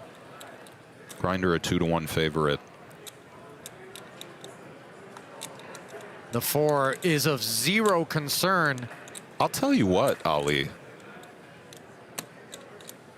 This sometimes could be the end of Kenny Hollert. It feels crazy to think that, but Imagine how many hands Grinder is playing. And if you're in Kenny's seat, he can have so many bluffs from which to choose from. Note he sighs and looks back at his cards. It's really interesting watching him just kind of do his thing. You think that's deliberate? No. Not deliberate. I think he's just so free out there. He goes for 60 into 68, and I think this is going to take a little while. 60. But nobody would be surprised to see Hollert hero this off. Grinder kind of running away with this thing, Ali. Well, Kenny's going to do a little math and determine if he clicks call and is wrong, as we can see he will be. Would be, rather. How much would he have left? And he is not in a rush to make his mind up here.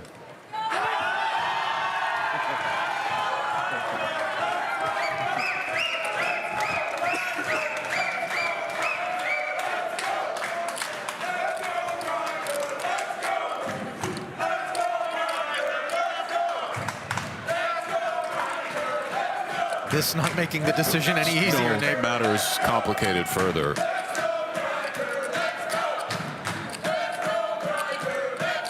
And he picked an annoying size for Kenny. If he calls and he's wrong, he still has 24. Boyevich 16. He does pay it off. He hears the bad news, Ali. Oh my.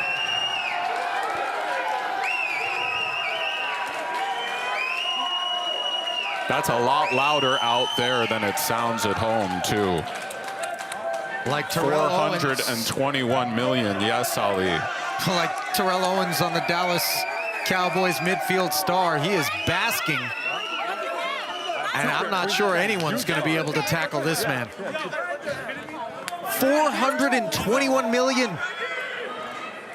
Hollert devastatingly sent down the leaderboard. Now keeping Boyevich and Dunaway company 24-4 in the wake.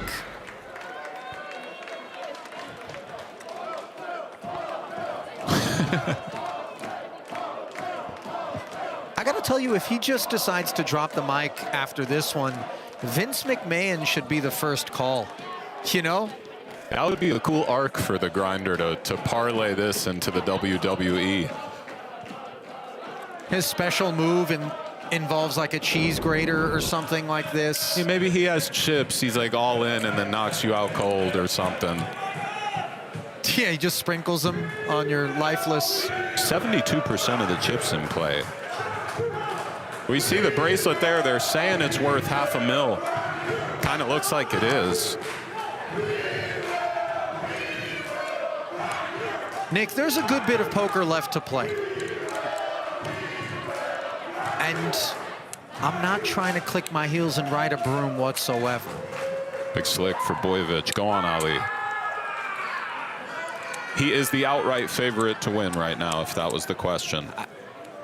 Is there really anything other than a misstep on his part or a sun run on someone else's that's going to be able to dethrone him? You know, sometimes you just, a few all-ins don't go your way and all of a sudden it's close again. A lot can still happen, but we see the situation, Ali, as Boyevich says it. He's all in. Precisely what he's been looking for. See if Waz wakes up with anything. Oh, he does. We've got a customer. Waz definitely will be calling this 8 bigs and change. Flicks in the call. And it isn't just the two participants on their feet. That 600K ladder and another step toward potential glory in the main could be upon us if the ace-jack cracks ace-king.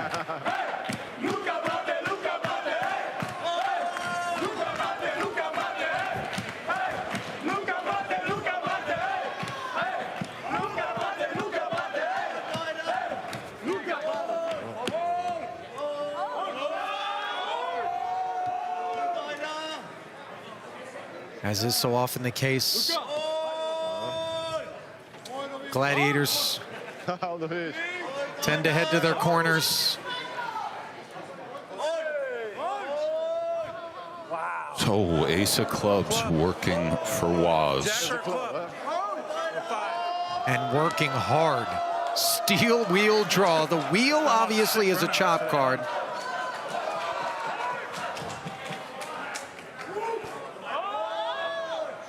Five of clubs. This one's sweatier than a streetwalker in church.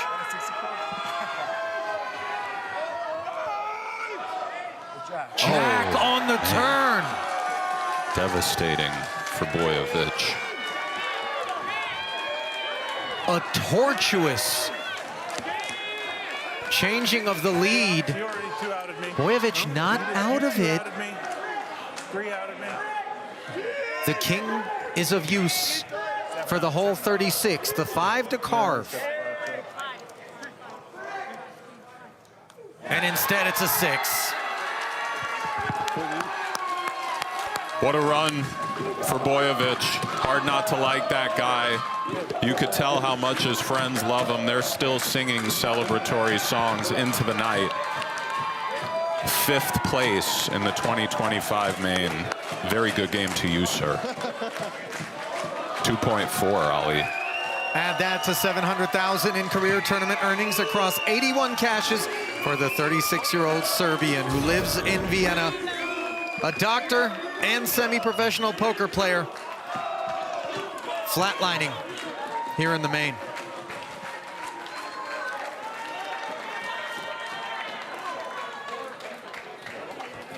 Sure. Yeah. Here? Wozniak absorbing the remains They're gonna. of Bujovic. They said maybe 3 if it was too quick. I think that was too quick.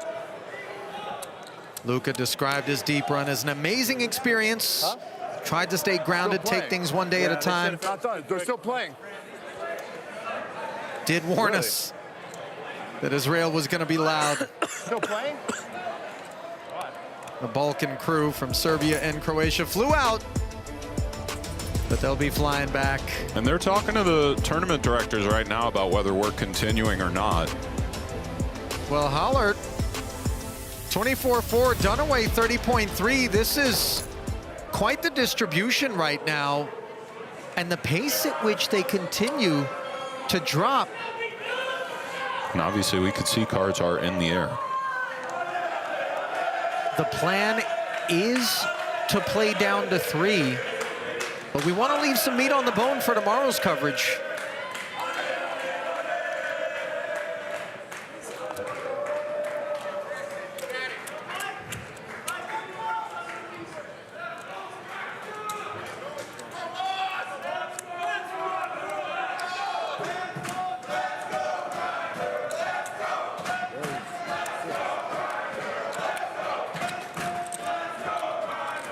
Six offsuit in range for the grinder. And I would imagine this has been a very pesky seat draw for Waz at this It's a very pesky seat draw. And again, we can see how much pressure he's under with Dunaway and Hollert short.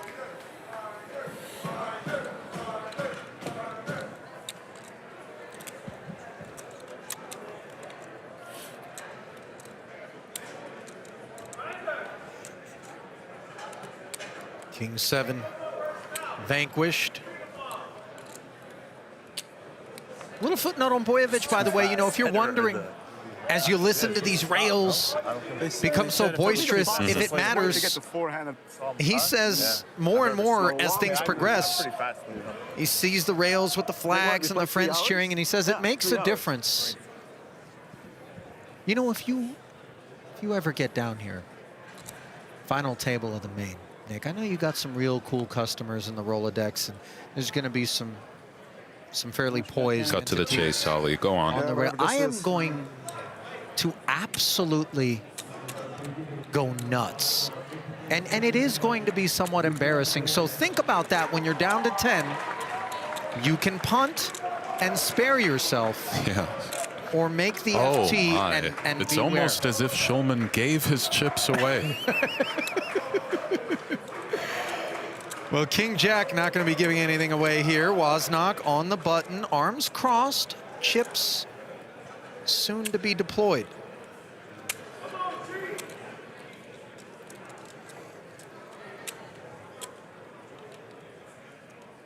4 left, Nick. We would think so, Ali. He's taken sort of an odd amount of time, well within his right. Maybe he's thinking about sizing the open up to kind of deter Grinder from messing with him.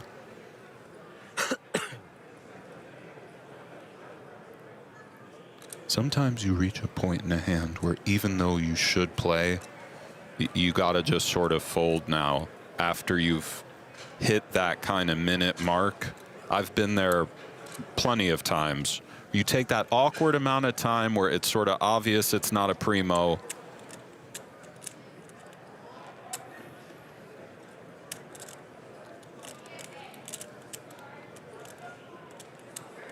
And we'll see if Grinder kind of picks up on this. I'm by no means saying Waz gave it away, but it was a long amount of time before the open. You do have to be careful and make sure you're baselining if you are tempted to make something of these sorts of delays, because there's some slippery characters out there that will be quite balanced in these moments. And Grinder does make it 16 million. I tend to agree with you, Nick, that there was an odious scent to the time taken.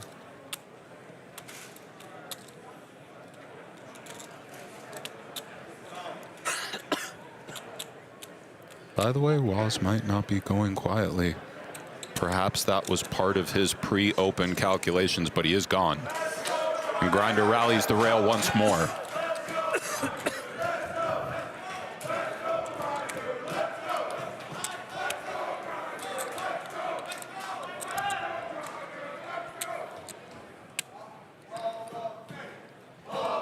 You know, I've got bios on all the players, but oh, what I wouldn't give to have bios on all of his rail. Hey, real quick, Ali, shout out the chat. We have 105,000 people watching concurrently right now. Much love, everybody. What an amazing main event this has been. That's unbelievable.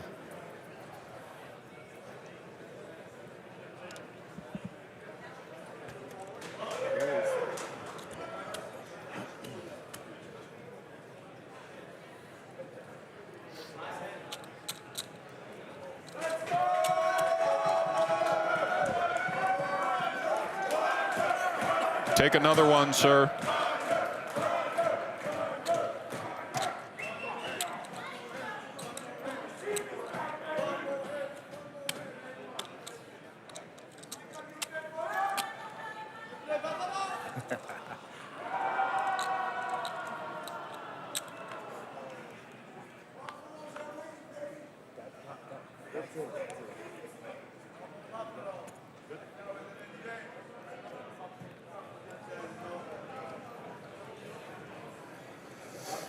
You know, as long as we are Now imagine it isn't. turning Now imagine it to is. chat and some of the viewers.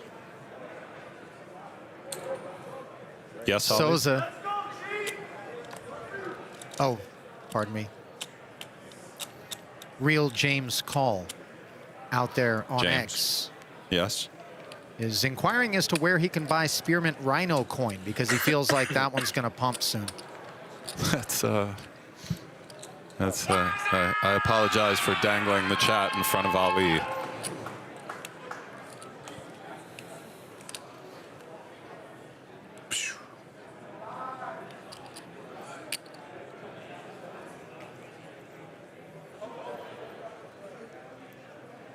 Note the Grinder fully facing Waz. You know, this is a lot. This is real life right now for Waz. And I believe he's ready for it, but this is a crazy situation to find yourself in. And when I say he's ready, I just mean he's embracing it and doing his thing. He's conducted himself very well, but you got the Grinder fully facing you, rallying his rail, leg crossed. Our clock is paused and... What happened? We're done? Break or done? It's over. We do have to do a color up. We're going to do some more building and stuff, so just hang on for just a moment, I believe they're calling it a day, Ali. Yeah, TD's Leave a on little hand. meat on the bone for tomorrow. And I gotta say, Nick, generally speaking, you don't expect to be able to hit the rack with this little poker under your belt or this few players remaining when you play day 1 of 2 of a main event final table, and yet the tanks are gonna get replenished and they're gonna have plenty left over to fight for the title tomorrow. What are we doing, buying these off? Yeah. I confess I'm kind of sad. I was just really getting wound up. You know, it just is what it is, my man. Tomorrow will be a great day. Can the grinder close it out? I tend to think he can. Done. Well, he's certainly the prohibitive favorite, to say the least. 76% of the chips in play. 8 million? Yeah. This is lunacy. Man. It's going to be a bit of a David and Goliath affair. I mean, forgive me, we've seen it all happen, but yet it's still shocking and hard to process. Look at this guy. Just a surreal helping of tokens parked in front of Michael the Grinder Mizrachi, 4-time PPC winner, looking to add 1-time main event winner. And he is well poised to do that. And as we draw the curtain, let's check in with Jeff Platt and Natalie Bodie. There are a lot of chips here, and they all belong to this man, Michael the Grinder Mizrachi. It's hard for me to put it into words. Can you, how this day has gone? It's fate, buddy. I said 100% I'm win it. I felt it the whole time. I know. I'm 44. My favorite hand's 44, and it's won the Players Championship. Now I feel like I'm in a really good spot. I just felt like, I think in this spot it was just more experience, but I got lucky too. I got a lot of, the ace king versus kings, I got lucky, but the hand played itself, and I had another ace king. I mean, every hand, just fate right now. Just God, the poker gods. Okay, on that ace king versus kings, before we saw river, did you still feel it? Did you still feel like it was happening? Yeah, not the 10. I knew the ace was coming. I felt like the ace on the river. I felt it. I don't know. It's just weird. What's it going to take to close this thing out tomorrow? An hour. Meantime, what you needed to do, but that'll do it, about an hour. We broke records, huh? That was pretty fast. It was one of the fastest, I think, ever, right? We might break some more records tomorrow. We'll break it tomorrow. We'll finish off tomorrow. Okay, I appreciate the time as always. Thanks, Grinder. Let's send it over to Natalie Bodie. John, you told me you got really into poker during the moneymaker era. Does what you're accomplishing right now feel a little reminiscent of that? Yeah, I think there's definitely similarities. I mean, amateur, working professional, making a deep run. Seems like there's a lot of fans kind of behind that story. Quickly, just because you brought it up, how'd you get off work for a couple weeks? What'd your boss say? We had a company-wide on-site this last week that I had to get out of to come down and play, so very thankful for that. Very cool. Gonna toss it to Jeff now, standing by with Kenny. All right, thank you, Natalie. Kenny, pretty quick day, I would say. Yeah, I think we have time to do a pretty long interview because I'm not sure if ever, like in, 4 hours of play, we got down to four-handed, and me having less than 10 big blinds and Stack having 10 big blinds, and yeah, could have finished this today, I think, even. I know you got really involved in big pots later in the day, but earlier in the day, what was it like to be an observer to some of this? Pretty nice, actually, because, I mean, if big pots are being played and you're not involved, it means that you're risking of not busting while other players are busting, and you're, let's say, making some money, so that's quite a good thing. I was actually fortunate to bust 2 players myself. But then, yeah, the last level was, or the last hour, I should have to say, a little bit unfortunate. I lost, most of my chips. So, yeah, I mean, that's poker. It happens. So, no, yeah, I mean, nothing to do about it, yeah. Finally. I'm still in. I still have a shot. You're still in. You still have a shot. So can you give us just a basic glimpse of the game plan tomorrow? There are people smarter than me around me. that will tell me what to do. They will brief me on everything. I'm quite sure about it. I will know exactly what I have to do, what I don't have to do, and we'll go from there. Thank you for the time, Kenny. There's one more in this Final Four, and Braxton Dunaway is standing by with Natalie Bodie. Braxton, a lot of support from Texas in the house. Who made the trip on your rail? Just a lot of friends and family. A lot of people showed up. Did you send out a group text? So how did that go? I think I was just waiting to make sure that I made the final table, and it was kind of tough because everybody had rails already, and I was just sitting there like looking back like, oh, crickets when I want a hand. So it's good to have a lot of support that made it out. You've said this week that it's felt natural that this would happen, that you've been present in every moment. What have been the emotions of this final table for you today? I'd say everything's happened so fast, and there's been some wild hands. I've been pretty card dead and kind of chased a few times just trying to make something happen. So I've got myself in a tough spot. I just need to run fire tomorrow, honestly. Big day tomorrow. Thank you for the time. Yeah, absolutely.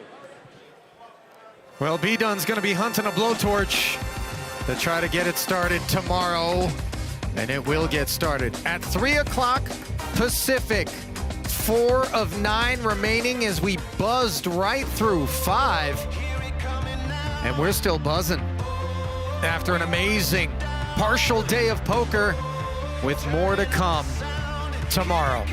Been a pleasure, my man. Short but sweet. Likewise, Ali. Set your alarms.